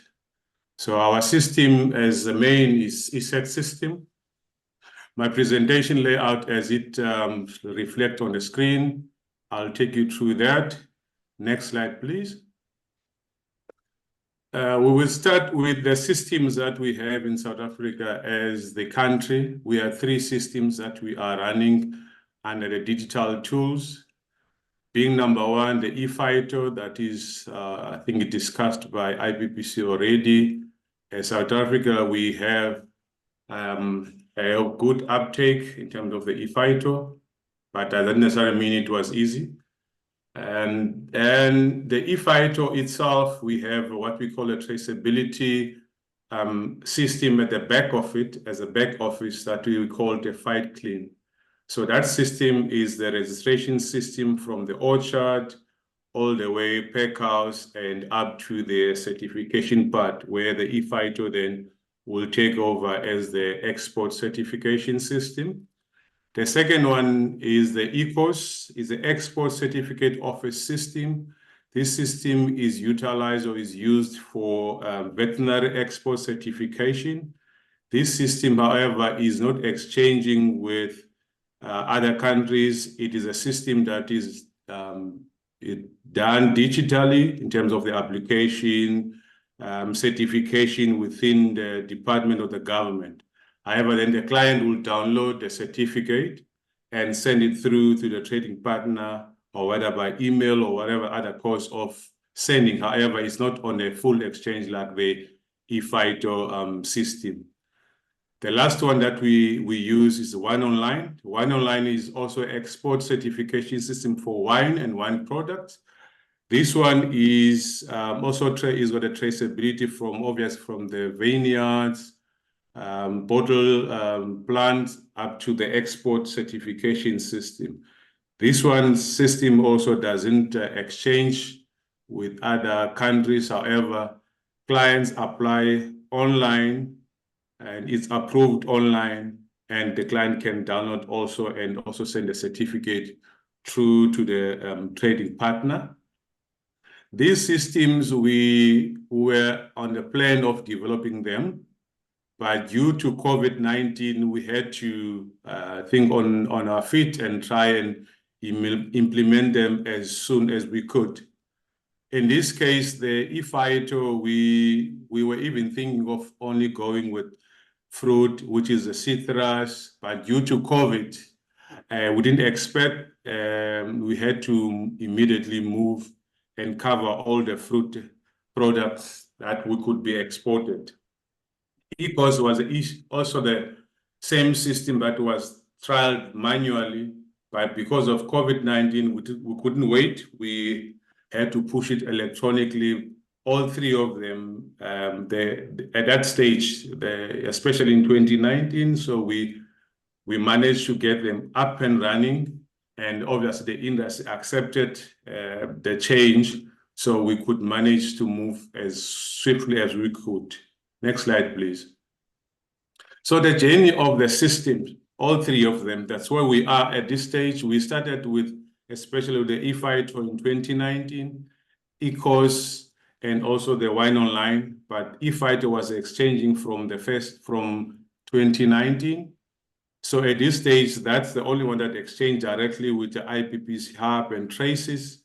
The other two, we still working on them to bring them fully on board on the e-certification system. We can exchange with other countries, like the previous speakers, that especially on the sanitary side, we don't have a model like your IPPC Hub where we can exchange the certificates at this stage. This year, 2024, we are currently developing the e-permit and import system. We are on the final stages of development, with hoping by end of this year, the e-permit and the import declaration system will be up and running. The e-permit and import declaration system, we are also working with the other industries and also with the departments like your SARS, your customs, in terms of the single window. So the import will also go through the single window. We'll have SARS ourselves and other departments that work on the port of entries under the single window to also receive and exchange import documentation in that platform to make it easy for our importers and clients to access, like the previous speaker, to make it easy that it's one in one system, one entry system, instead of the client going around in different departments for the same consignment or commodity. So in 2024, we envisage a fully integrated SPS import-export system that can exchange or that can receive SPS certificates electronically from different countries or different platforms as we move forward. Next slide, please.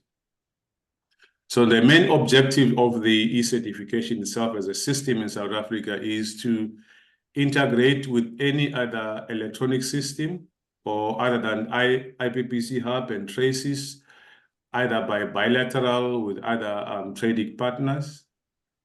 The second one being the resource management, human asset and IT assets.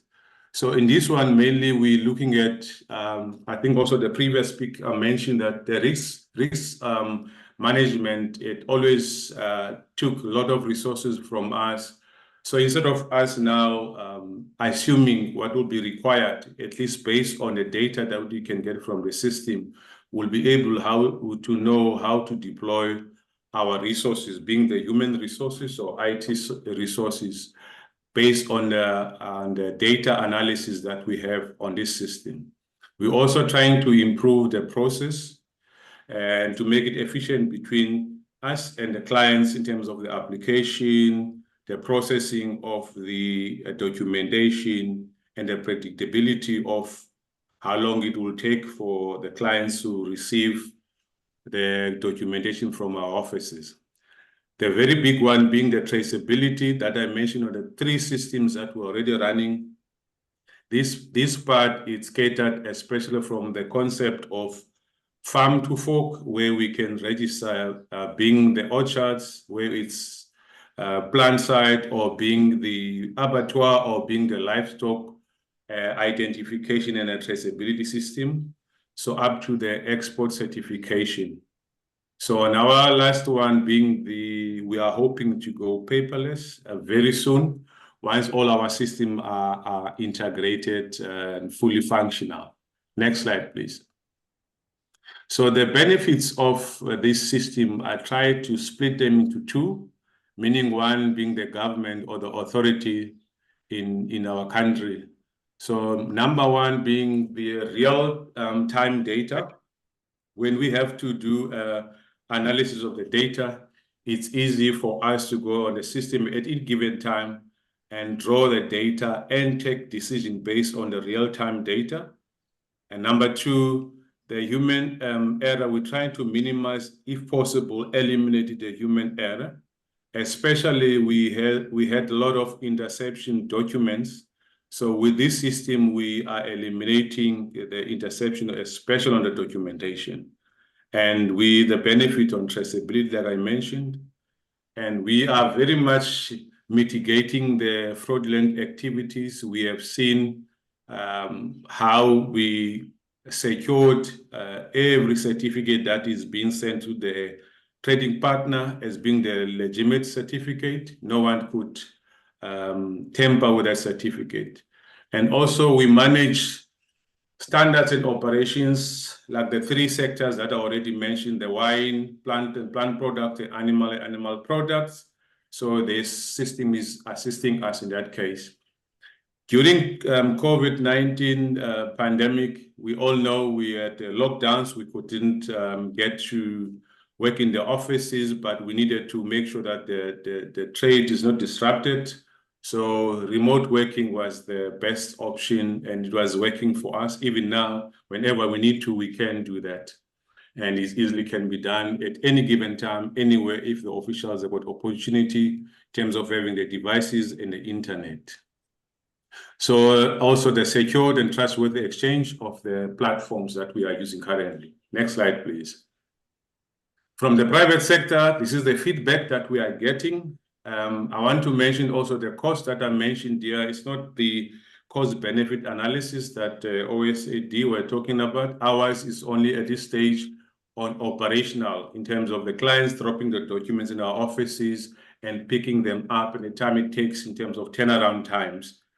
And the second one is the transparency and the predictability. The clients will always complain, say they're not sure as to what it takes and for us to do the documentation. But now, since the system is open to them, they can check their application, they can see the process where the application is.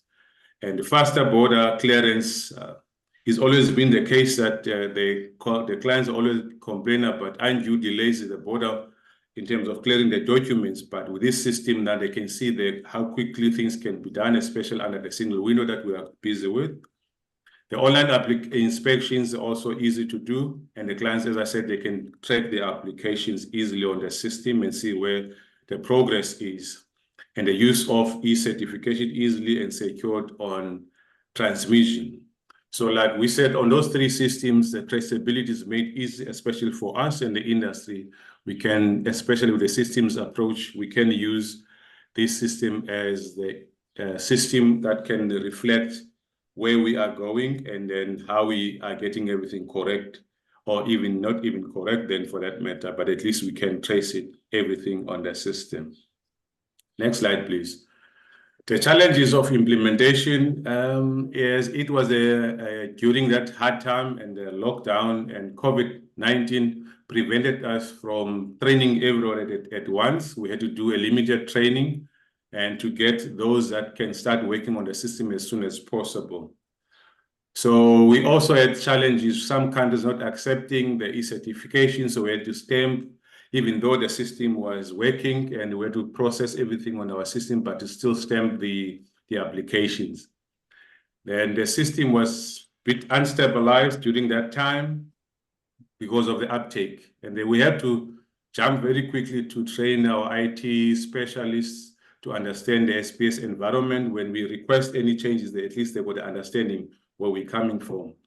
And then we had the issues of internet connectivity, but it was minor issues, but most of the clients could manage to get everything going.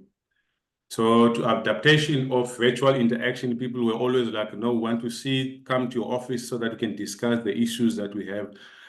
But that was kind of like the challenge for us. Next slide, please. However, the lessons that we've learned, which is I listed them into 5. Number 1 being the public-private partnership. Without government, without the private sector, we can develop all the policies, the regulations. If the private sector is not part of that, we always not easily to implement, and we always then take time to implement. But however, if the private sector is part and there's a partnership, and you can find it easily to implement any regulation and policies, any change. And we learned that stakeholder engagement was very critical for us at the time, even though we had to do virtually, but to get everyone on board and buy in into the system that we're developing, that's got a benefit for everyone. Then internally and externally, we had to work on change management. As I said, people were reluctant. Some of them, they were scared that what if the data is get lost, if the certificate, or they're scared to change. They are so used to using the old system, but now why are we changing? Let's rather stick to what we know and then maybe change later when the time is right. Then adaptive planning, we had to plan, change, take decision and implement immediately without delays because the time was against us. We don't want the system to fail at all, as everyone was now notified that we are using the system at this stage. The infrastructure was a critical one as well. Next slide, please. This one is just the ecosystem of the e-certification. On the left-hand side, you would see is the import system. On the right-hand side is the export system. That's how we're looking at it at this stage. And we're enhancing as we are working on it. The 2 dots in the middle is the cross-cutting models that the e-labs will cater for both import and for export. And the e-billing, which is all the invoicing and payments will be for both sides, the import and export, on the SPS standard and export certification and import control system. Next slide, please. Our future, and hopefully we are working very much on this to be a reality for us in South Africa. Every SPS certification or import control system, we want it to be on this system, not to have many systems, rather to have one system as a country. And also we want to move to a single window integration. Now we're already on the import. We want to also make sure that we also integrate on the export side as the government entities in South Africa working together. We want to integrate with SADC or interface, like the previous speakers were discussing, that regionally it would be much better that we advocate the positive benefits of having the e-certification and e-FITO as the tool for trade. And the last one being the big one for us in Africa, to have a SPS electronic certification under the African trade free area, that all we exchange from our region and from our continent already, like the Europe and they do in terms of the traces system that they have in place. I think that will be my last slide. Thank you very much for listening and for opportunity. Thank you, Mr. Pongolo. Let us continue now with the next speaker, Mr. Federico Arias, advisor on SPS and TBT at the Ministry of Foreign Trade in Costa Rica, who will be presenting on the electronic exchange of sanitary and phytosanitary certificates via the PDCC trade platform. Mr. Arias, joining us on the podium, you may now take the floor.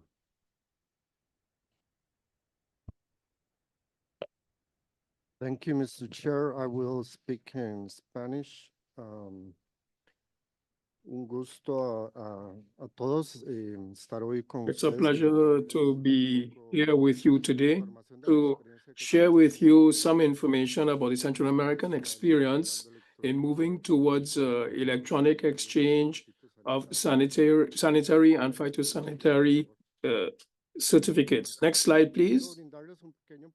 Let me give you a brief overview of the Central American context. 6 countries, over 50 million inhabitants. Intra-regional trade is carried out principally through land borders. There are 17 land border points, over 4,000 exporting enterprises and 9,000 importing ones. Intra-regional trade of over $5 billion relating to products under SPS measures, mainly coming from the food industry. Next slide, please. Just a bit more context about how we got to electronic exchange. In 1961, there were no computers, but we began speaking about harmonization through the General Treaty on Central American Economic Integration with the aim of unifying economies and giving impetus to regional development and trade. 30 years afterwards, in 1993, the Guatemala Protocol was signed where there is a mandate to harmonize SPS measures. In 1999, we agreed on an SPS regulation for Central America, where we continue moving harmonization forward. And in 2013, Panama joined the system. In 2014, we agreed on a harmonized certificate format. In 2015, we established the trade facilitation strategy, which includes, inter alia, development of a digital trade platform. And this obviously encompasses a module for electronic exchange. In 2020, we began developing the platform, and in February 2024, we began, so it's just recent, we began electronic exchange of certificates. Now, it seems simple. However, we did have problems. It took years. We needed financial resources, human resources, a change in the mindset of technical people, rating us how to do things differently and more effectively, getting people to understand that if you want information, it's necessary to ask for it. It required the adoption of new technologies and outside funding, etc. Next slide. Now, the PDCC, it's the Central American Digital Trade Platform. It's a cross-cutting access of the Central American strategy for trade facilitation and competitiveness. The aim is to make it easier to carry out trade operations. This is what the colleague from New Zealand was referring to, where we need to move forward more on e-certificates.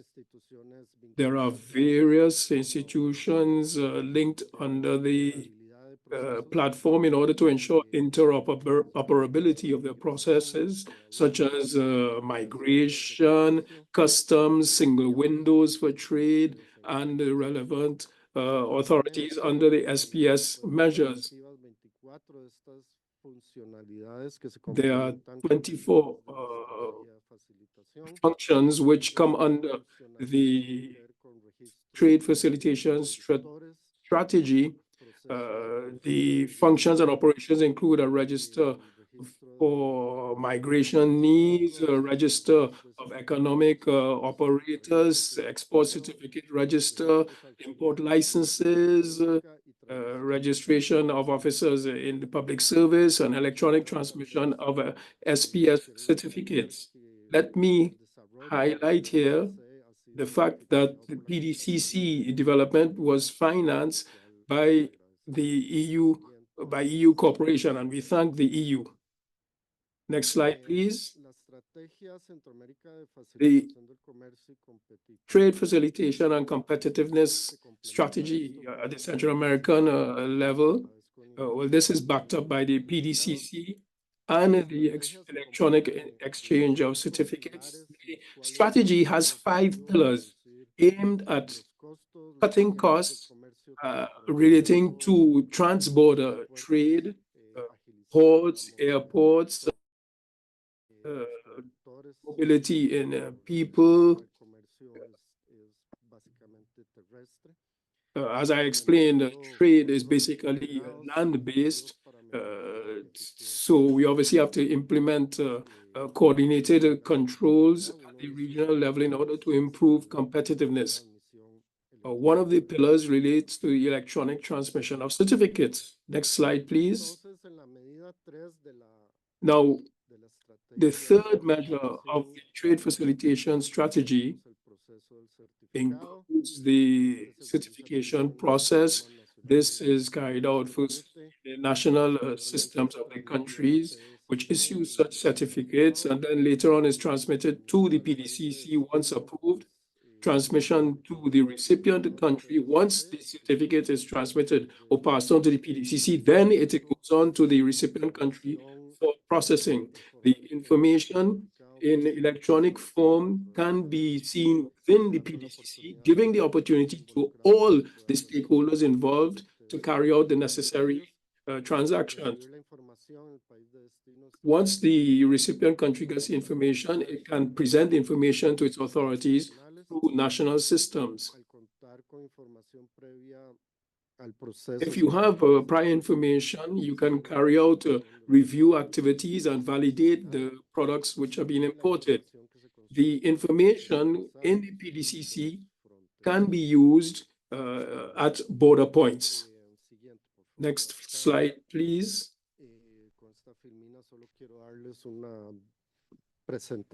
This gives an overview of SPS certificates, so how the certificates are issued, starting with the exporter, through the relevant authority, and then ending up at the border official who has to process this. Next slide, please. As you saw in previous slides, we began development of the electronic platform in 2020.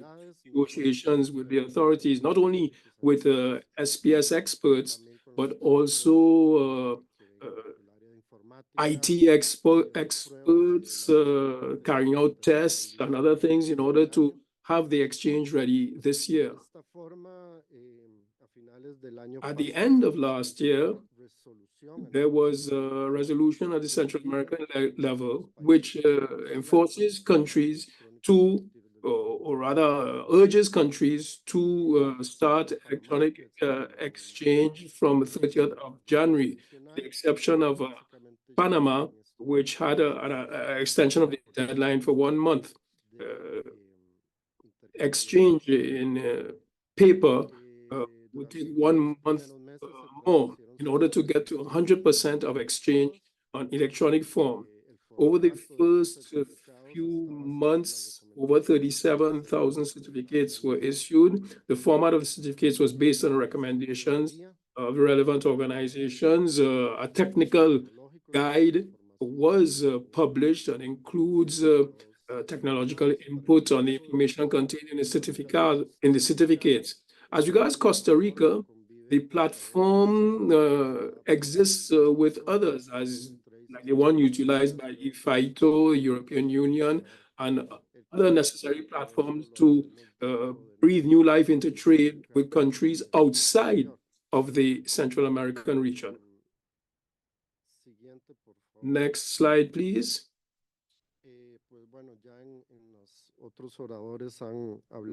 Other speakers have already spoken about the benefits of electronic exchange. You can see here the benefits of the PDCC platform, simplified processes, interoperability between IT systems in the region, standardized databases, the regional level implementation of tools for decision making. It helps digital transformation of operators, predictability, and real-time alerts. Benefits of electronic exchange, greater efficiency in issuing certificates, cost reduction for operators and relevant authorities, improvement of transparency, predictability, better security for the operator, and better sanitary and phytosanitary risk management. Next slide. Let me end here, and I'd like to thank you for your attention.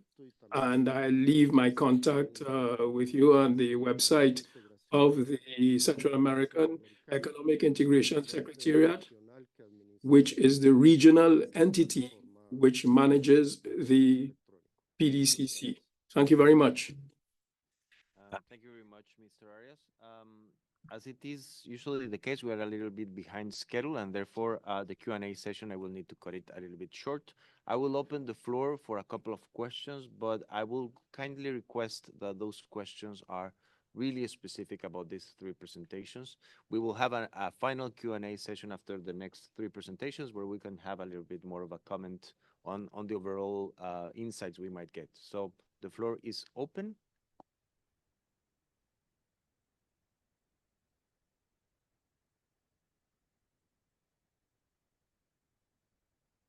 It doesn't seem to be the case. Once again, thank you to all the three presenters. We will continue, and of course, you can also expect any comments or questions at the end of these three presentations too. We will now continue with the sharing of insights and experiences from members and industry representatives. I will now give the floor to Dr. Helen Klein, Traces team leader at the European Commission. Dr. Klein, joining us online, will be presenting on electronic SPS certification in Traces. Dr. Klein, the floor is yours. Good morning. Can you hear me well?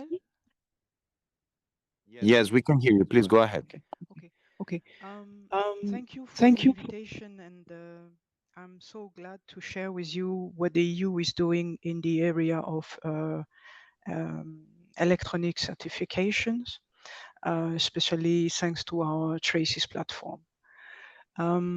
Let me share the outline of this presentation. So I will start by saying some words about what is Traces, what is an electronic signature, and how we implement the electronic certification in Traces and in exchange with Traces, and the key challenges that are still ahead of us. So Traces is a platform that is maintained and managed by DG Santé, by the European Commission since 2004. It is used for two areas. So the certification first, SPS, for EU imports and exports, and for the EU intra-EU trade. And the second point is for border clearance formalities, what we call the entry document, the common health entry document, and this is used for live animals, their products, food and feed of non-animal origin, subject to food safety measures, and plant. The objective is, of course, to facilitate trade, to facilitate the information exchange, traceability, and risk management. Traces is a web-based platform, centralized platform, where both public and private sector are working.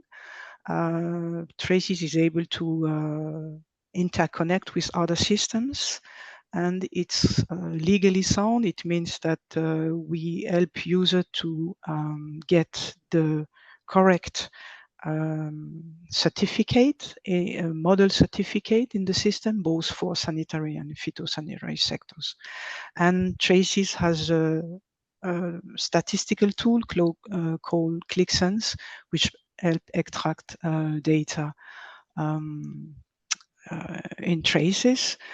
Traces is used by more than 100,000 users worldwide. Next slide, please. So what is important to understand is that in the EU, we cannot accept data that we receive from other systems unless these data are signed or electronically signed. So we based our electronic signature on the law.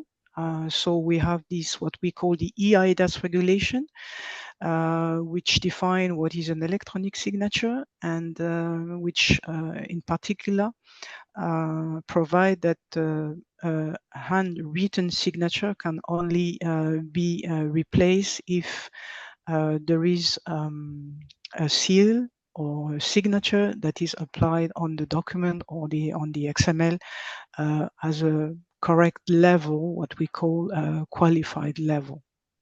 And we have, in addition to the EIDAS regulation, translated this regulation into what we call the IMSOC regulation, which define exactly what is an electronic certificate and how the use of the electronic signature can be implemented in traces or in exchange with traces. Next slide, please.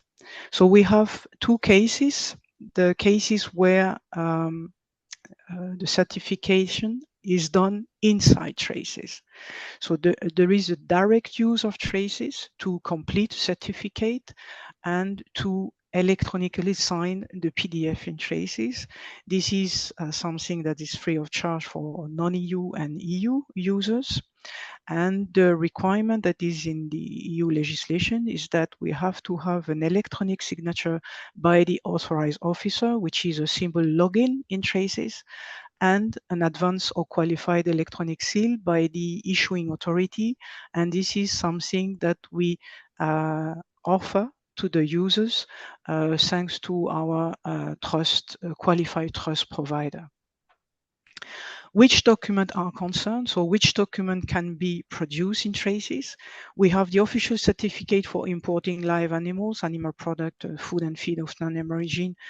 And this is the certificate that are used by non-EU country to send those goods to the EU, but also to Switzerland, to Norway, and to Northern Ireland, for example.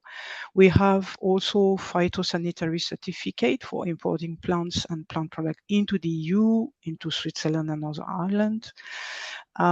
Official certificate for intra-EU trade in live animals and certain animal products. We have also our export certificate to non-EU country based on certain model certificates. So we don't accommodate bilateral certificate between one member state and another importing country. And this is key because we have here to wait for acceptance of this paperless certificate when the certificate are e-signed. We have the same for phytosanitary certificate that we produce for exporting plants from the EU.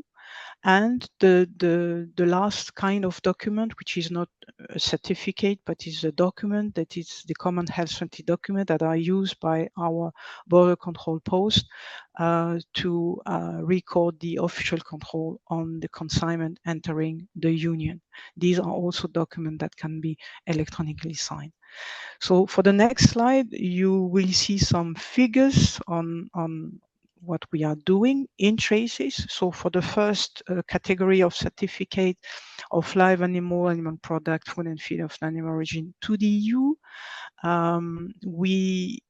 in last year, 60 third country have issued 170,000 certificates, and of which only so far 40% are e-signed, which come from 60 third countries. So you have the list of those third countries into brackets. This year, so in 2024, we are happy to have a new country like Ecuador and Korea. South Korea, and we will soon have Philippines and Vietnam, because the enrollment for the electronic signature is completed. And we are working with some other countries like Uganda, Papua New Guinea, Kenya, Mauritania, etc., to get them on board as well, so that we can increase the percentage of electronically signed certificate issuing traces. And then the same for plans. Here we have less countries using traces. We have the 5 French overseas territories like Guadeloupe, Martinique, Mayotte, Guyane, and the last one I forget. And then Tunisia and UKGB are using traces to issue the certificate to the EU, and this is in 100% cases e-sign certificates. We have also certification that is done by the member states when they use traces directly. So we use, as I said before, only model certificate that are agreed with importing country, and we have agreed a lot of model certificates with 14 third countries, and in 2000 last year. So the member states have issued 70,000 certificates, and so far we have not agreed unless with except with UKGB an alternative solution, which is the e-sign PDF. But we have not agreed with other countries yet on the replacement of our EU export certificate that could be e-signed. This is a work ongoing. Then we have the certificate of plans from the EU. So we have 9 member states using traces to produce a certificate to non-EU countries, and when the importing country is connected to the hub, then traces send them to the hub. We have agreed, and the Commission is coordinating this exercise. So we have agreed with some countries to replace the paper for certificate that are signed in traces. So you have Argentina, Chile, Costa Rica, etc. And we have still another solution for those not yet able to receive our data. We have agreed to accept this e-sign PDF, so from UKGB, Norway, and New Zealand. So this is of course pending they are able to retrieve automatically from the hub. And then we have also 43% of certificate for intra-trade of live animals and certain animal products, which are electronically signed in traces. And we have the border clearance documents, so the sheds, where we, the member states have produced 2.7 million sheds last year, and 67% are electronically signed. So these are the documents that are produced inside traces. In the next slide, I will explain the second option, which is the certification in exchange with traces. So it means that we have a system that are interconnected with traces. It could be EU system, but it could also non-EU system. It could be directly interconnected with traces or via the hub. So in this case, we don't offer financial support for the electronic signature, except for the gens. This was said earlier in the morning.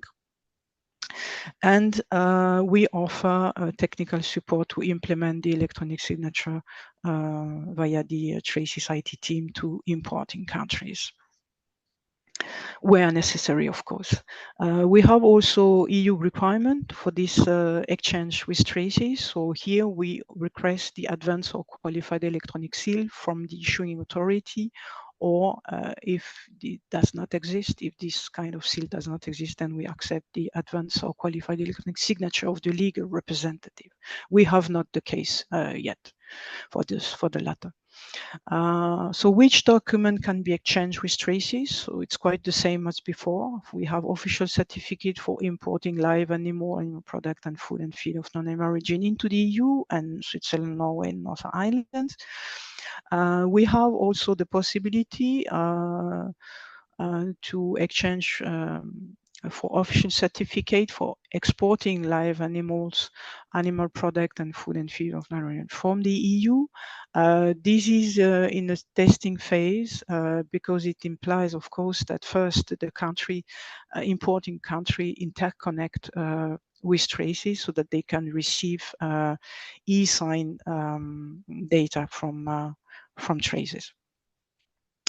We have also the option of phytosanitary certificate for exporting plants to the EU, Switzerland and Northern Ireland, and a phytosanitary certificate for exporting plant and plant product from the EU.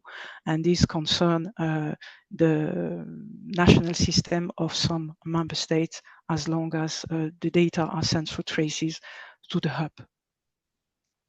In the next slide, I will present some data on the exchange with traces.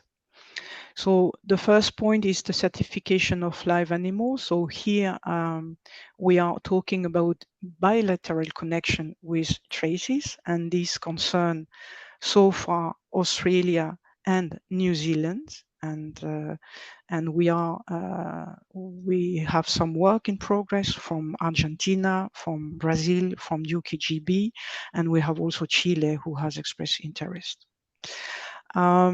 We have the certification of live animal product and food and feed of animal from the EU. It's also in bilateral connection. So the country with whom we are working so far is UKGB, and we have recently received an interest from South Korea to work on receiving EU sanitary data. We have the certification of plant and plant product to the EU, and this is the famous hub. So this is a multilateral connection. So Traces is connected to the hub since May 2020, and it's a success, I would say, for us. So last year we received from 34 third countries more than 500,000 certificates. So it's sometimes up to 2,000 certificate per day. So it's just amazing. And 26 countries are signing so far those data that they send through the hub to Traces. We have some work in progress from Ukraine and from CEFTA country and from UKGB. So we expect this, at least Ukraine is ready. We gave the green light to go in production. CEFTA should be close as well, and UKGB as well. As regards the certification of plant and plant product from the EU, to this concern member states of the EU that are using their national system and that are, have to send first the data to Traces and Traces send them to the hub. So we have so far Spain, Netherlands, Germany, and Ireland, which are in production. So and they have to see with the importing country for the acceptance of this electronic signature, and we have an agreement with e-signed PDF accepted by UKGB as well.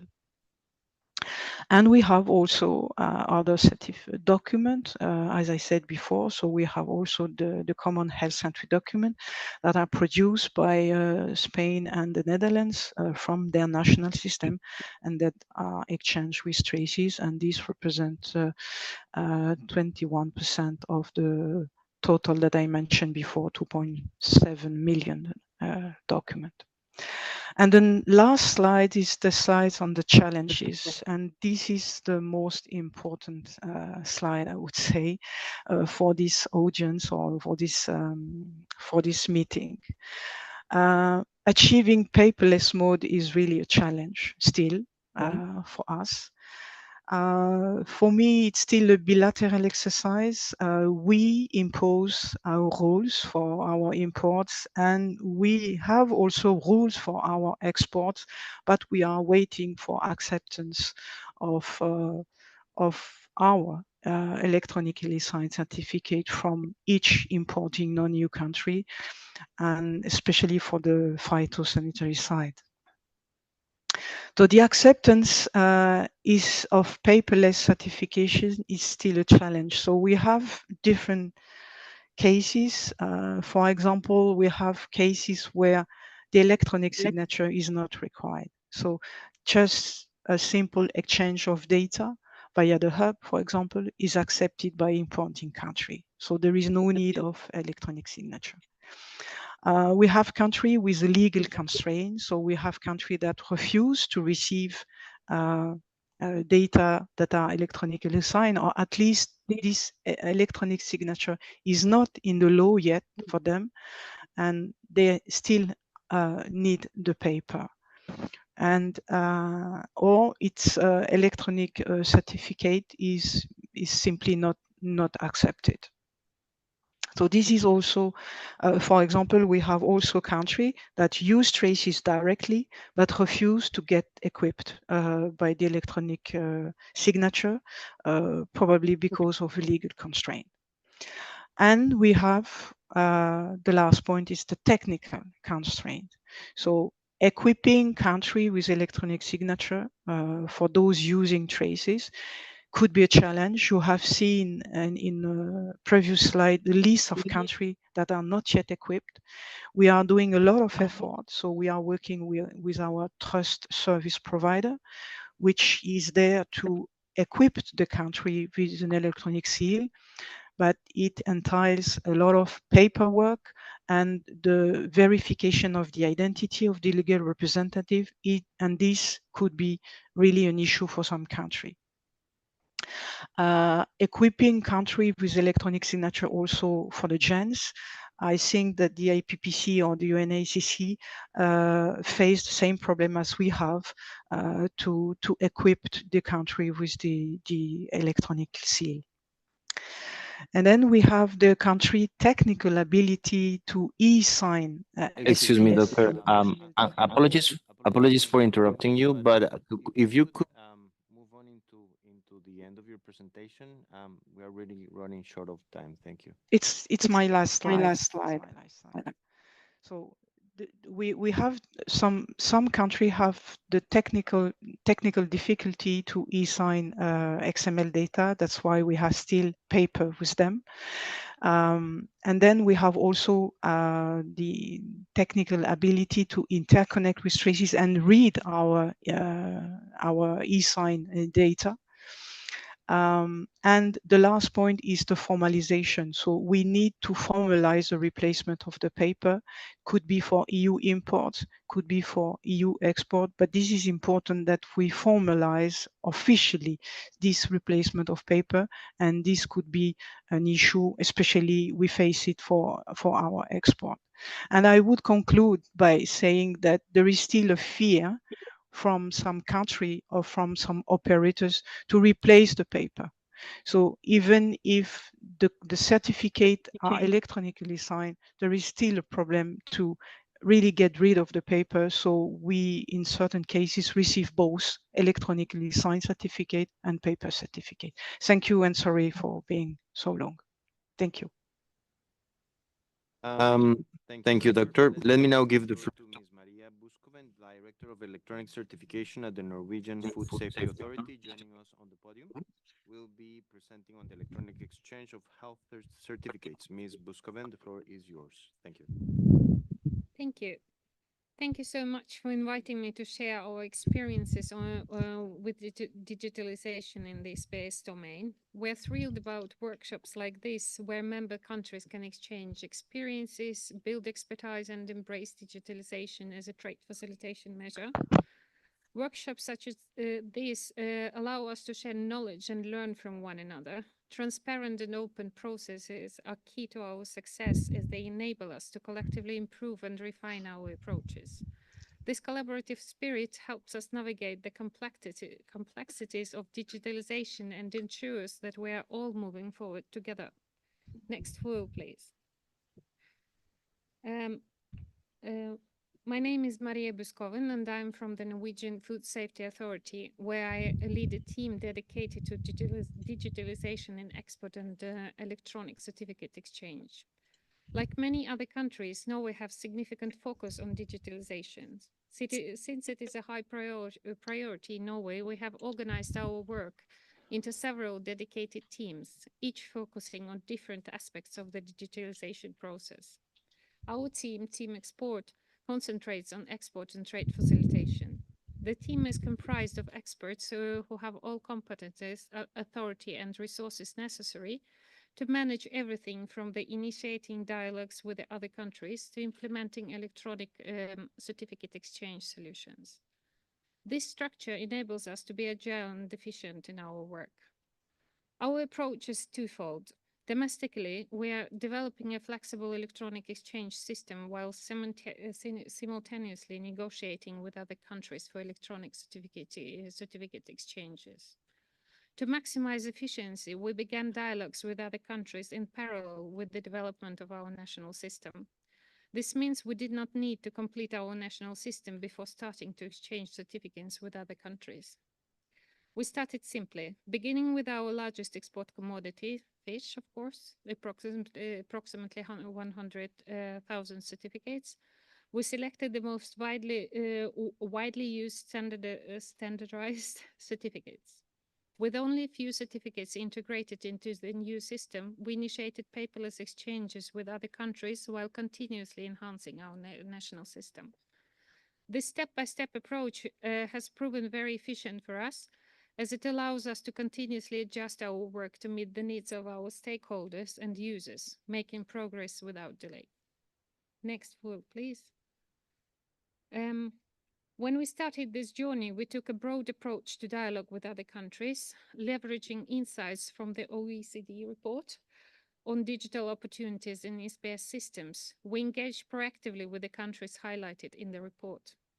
We are particularly grateful to the Netherlands, Australia, New Zealand, and Chile for generously sharing their expertise and experiences with us. These interactions were invaluable, helping us understand how to proceed with electronic exchanges, whether or not bilateral agreements were immediately feasible. Additionally, we are participating in multilateral forums discussing digitalization in the SPS context, such as this one. Presentations that we have already heard from OECD, IPPC, and WA, New Zealand, South Africa, Costa Rica, and the EU shows how important these meetings are to stay informed and contribute to the global dialogue on digitalization. I'm looking forward for the presentations to come. Next photo, please. Digital certifications offer substantial benefits by streamlining trade processes, reducing paperwork, and enhancing efficiency. The OECD confirms that countries with a robust digital infrastructure experience increased trade volumes through electronic certificates. Moreover, going paperless supports environmental sustainability by reducing the need for physical documents. It also combats fraud and corruption, as digital certificates are more secure and harder to tamper with than the paper-based ones. These benefits are crucial for improving the speed and reliability of cross-border trade, ultimately facilitating smoother and more efficient international transactions.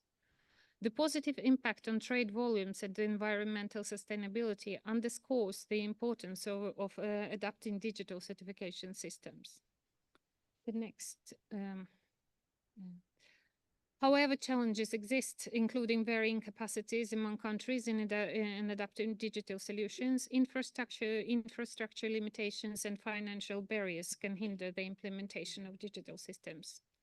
These concerns are valid and need to be addressed through targeted support and collaboration. By sharing knowledge, we can help each other to overcome these barriers. In our work, we focus on step-by-step development, both in terms of the creation of our new national system and the paperless exchange of trade documents between countries. We strongly believe that paperless exchange of certificates should be preferred over hard copies whenever possible. Our first paperless exchange of data in the form of eCert was established with South Korea in May 2023. We experienced our cooperation as very smooth, dynamic, and efficient, and learned a lot from it. This year, we introduced another paperless solution, electronically signed, secured, and verifiable PDFs. Developed through our close dialogue with the UK, where both countries recognize the importance of transitioning to paperless systems.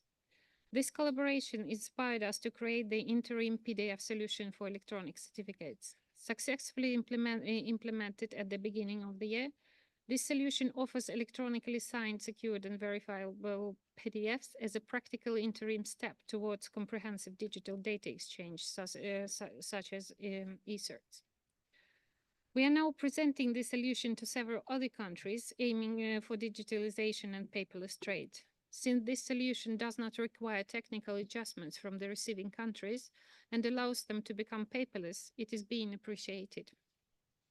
It is a significant step forward from traditional paper-based methods. We believe it is crucial to transition to paperless operations to avoid duplicating processes, which complicate rather than simplify trade and impose unnecessary administrative burdens. All in all, we now have two electronic exchange solutions, eCert with South Korea and e-signed PDFs with Great Britain. Both solutions are fully paperless, ensuring certificates are digitally distributed to all competent authorities without accompanying hard copies during transport. We are now in the process of becoming paperless with several other countries, either in the form of eCert or in the form of PDFs.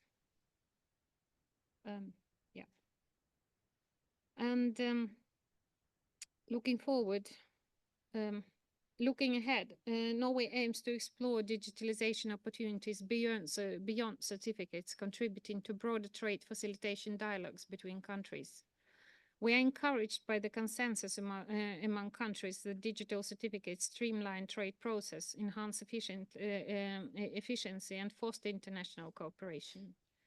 Our key principles include starting small, start paperless exchange in parallel with developing your national system, pursuing international and national efforts concurrently, fostering positive relationships for mutual learning, and prioritizing digital exchanges over paper or wherever feasible. We believe that digitalization should be embraced wherever possible. It offers numerous benefits, including improved security, efficiency, and environmental sustainability. As we move forward, we must continue to collaborate, share experiences, and support each other in this journey towards a fully digital future. Thank you once again for the opportunity to share our insights. Thank you very much, Ms. Buskoven. Now I would like to introduce our final presenter before the lunch break, Mr. Craig Fetchuk, Innovation Emissary at the International Grain Trade International Grain Trade Coalition. He will be sharing experiences in promoting the uptake and adoption of eFITO. Mr. Fetchuk, joining us on the podium, the floor is yours. Thank you, Chair. In the interest of time, I'm going to try and go as quickly as possible because I know everybody's hungry and, you know, we're all saying the same thing. Digitalization works well. But I'm going to go back to the beginning. If we can go to the first slide. Way back when, there were a couple of ideas floating around. New Zealand was working on things, the Netherlands, the US, and they were talking about two different approaches, the what they call a transmission control protocol, or a TCP, or the point-to-point, which was referred to as well in the New Zealand presentation. And one of the things that was critical for the IPPC, because I worked there way back when, and we're talking 10 years ago, okay, we're talking 10 years ago. That's a long time in terms of digitalization. So everything's really slow. And I blame the governments here, and I blame the industry that I'm working for now for not working together. And that's another thing I'd like to emphasize in my presentation, is that there's got to be more collaboration and more trust between both sides. And that's really a failing of both sides. They need to trust and come together and work on this. But anyway, in the context of how to transmit these certificates, it was considered that the TCP, which would be a single point, was more cost effective because it's quite costly to maintain the connections of a point to point. You have to have a point to point with the US and the Netherlands. You have to have another transmission protocol with the US and New Zealand and Mexico and Argentina, et cetera, et cetera. So it gets to be pretty expensive. At the same time, about 10 years ago in Geneva, the IGTC came to me and said, what about industry working together? And I thought, that's a great idea. So the industry advisory group came together in 2014 with some industry groupings, not individual companies, but the Grain Trade Coalition, the Seed Federation, and others, to work together with the IPPC as we're moving forward in terms of digitalization and phytosanitary certificates. It's not where it should be yet, but at least industry and government are in the same room from time to time to talk about how things could be improved. And then the third point, and you can go ahead and skip to the third slide. The third point is that we got money from the STDF to build this, and we built it, and we built it successfully. It works, and it was under budget. That's pretty amazing. We actually gave money back to the STDF from the IPPC. We've seen this slide before. You can see there's a trend line. If you wanted to put a trend line in, there are a couple of anomalies that have been addressed by Dominique, but the trend line is going forward. So you can go to the next slide, please. So we're talking about the today, what's happening today. There are 90 countries that are in green on the map that you've seen before, that was shown before, but it's not clear how many of them are actively exchanging. And there are some countries in this room and one sitting right in front of me who are just starting to exchange, and some countries that are saying they can receive, but maybe they're not doing anything with it. That's another country in this room. So there's a slowness in terms of the uptake of some of these countries. And one of the reasons for that is because it's cool to have a system that's got all the bells and whistles that, you know, not only can print the certificate, but it can put it in pretty colors and it can work for all kinds of things. So there are these gigantic systems, and I have no problem with that. I think it's great. Gigantic systems that can do everything, but it delays the uptake of facilitating trade rapidly. And in my perspective, I think what it really hinders the ability to move food safely and quickly, especially plants and plant products, because that's really a critical factor for food security for a lot of countries that don't have enough food. So there is a significant delay in the uptake there. So another thing that I wanted to point out on this particular page is that the sustainable funding really needs to happen. But from my perspective, it'd be great if FAO could take over and pay for ePhyto. It would be wonderful, but it would be even better if government and industry could work together to have an ESPS system. I don't know where it would be, but it would be really useful to have something to that effect. And then a fourth point on this page is the fact that, you know, developing countries do need some help to implement this.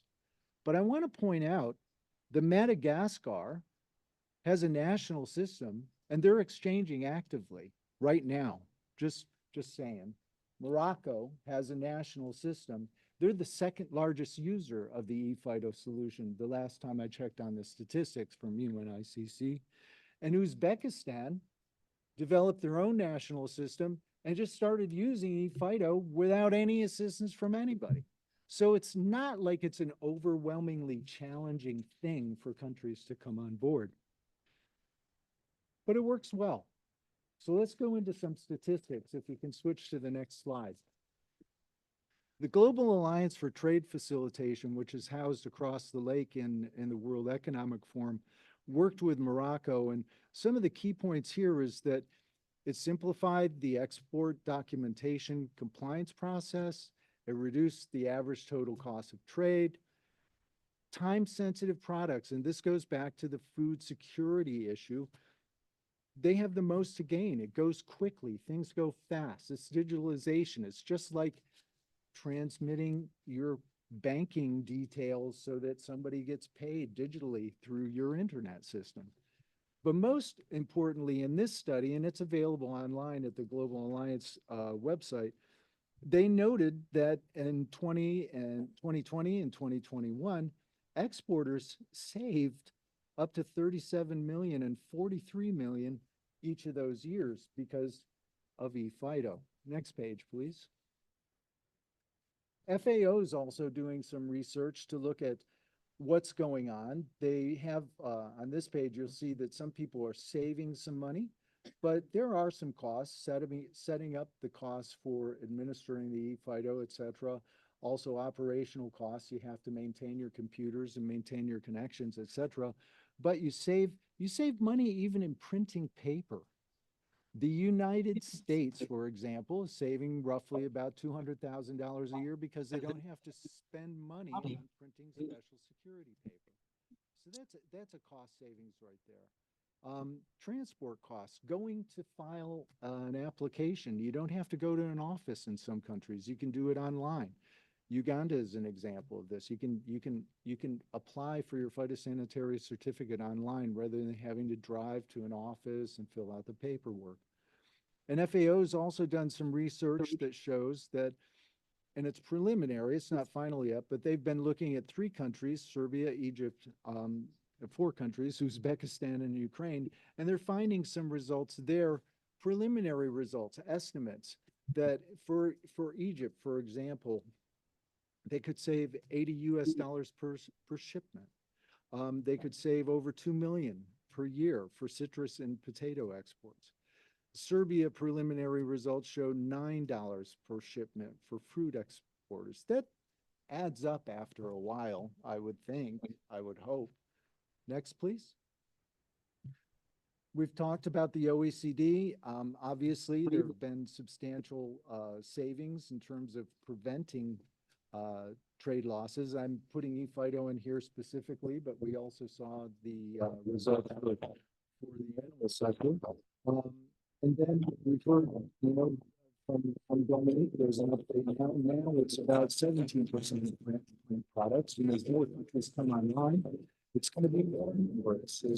We're doing some things. And then the Global Alliance has also been engaged in some projects in other countries. Ecuador is saving $6.2 million per year, or $14 to $20 per certificate using eFIDO. Jordan, which was the first country to uptake eFIDO in the Arabic language, is saving $15 per certificate. Thailand, $13 per certificate.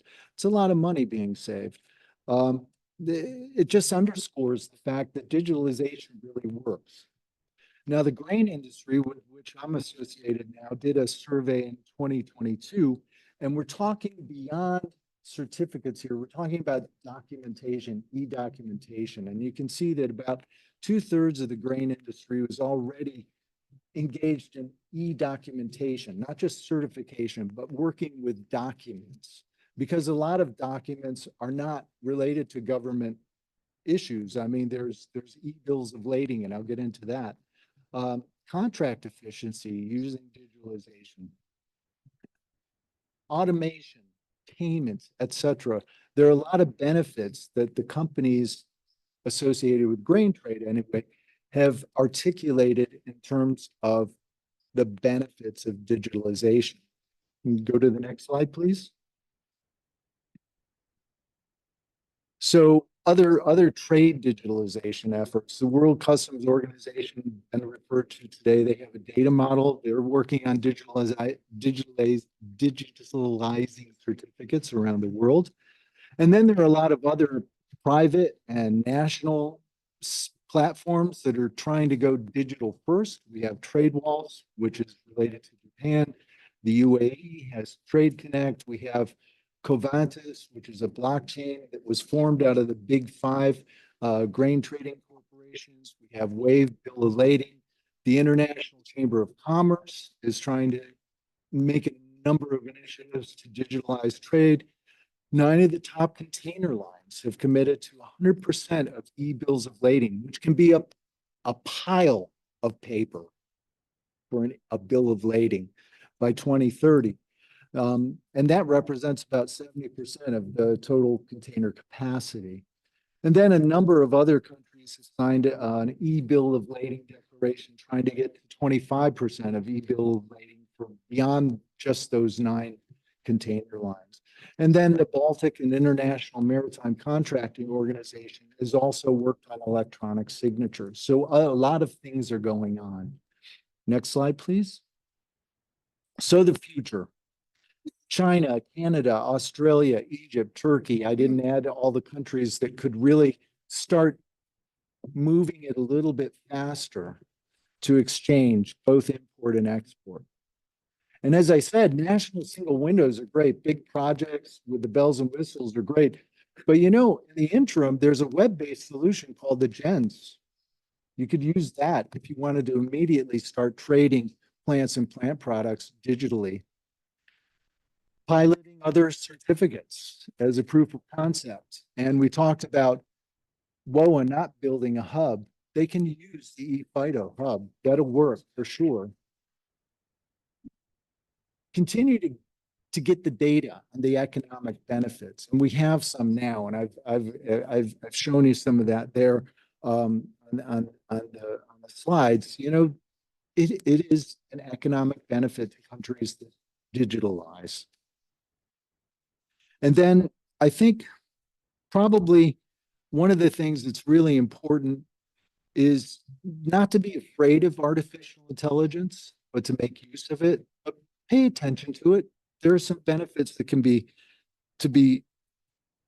brought from that. And then also, and I want to reemphasize this again, because I've worked both in public and private sector, you have to work together and you have to break down the walls of mistrust. And I think a lot of things can be accomplished. And one of the reasons why I referred to the Global Alliance for Trade Facilitation's data is because they're funded by governments, but they have a board that has industry on it. And they work together, they're implementing eFIDO, and they're bringing together business and government to improve things and make things better. So I think it's something to not be afraid of, because I'm a nice guy, I think, and most of you guys are nice people, and we're all sitting in the same room. Why not work together and make something better for everybody? Because let's face it, the problem of hunger in the world is not going away. And in fact, in many respects, it's getting worse. But even something as simple as a phytosanitary certificate and implementing it around the world can make a difference in people's lives. And I think it's time we just move forward and keep pushing for this idea. But really, somehow, and we've heard the question, what can this committee do? This committee can go back to government and capital and say, look, let's see what we can do to inspire ourselves and our industry to work together. Let's see what we can do to make an organization like the WTO to take the initiative and build something that's collaborative and for the good of all. And I think that's the bottom line to all of this. And I really appreciate your attentions. And the slides are available. And if you have any questions, let me know. Thank you. Thank you very much, Mr. Fetchuk. We are now getting into the coffee break, to the lunch break. I just wanted to indicate my deep appreciation to the interpreters that stayed with us a little bit further after 1 p.m. I will skip the Q&A because obviously we don't have any time, but I will invite all of you to approach the presenters today in case you have any questions or comments. With that, we bring the morning session to a close. I look forward to seeing all of you back this afternoon at 3 p.m. for the continuation of the thematic session. We will continue with the remaining speakers in session 1 and session 2. That said, let me take the opportunity to draw all delegates' attention to a side event organized by the United States, which will focus on agricultural applications of precision biotechnology. This side event is scheduled to begin at 1:30 p.m. in room S1, this room, and will also be accessible via Zoom in English. In case you can make it in person, the Zoom link to access this session is available on the agenda in the tab Overview of the Meeting Week, presented at the start of the morning. So the meeting is adjourned. We come back at 3 p.m. Thank you very much.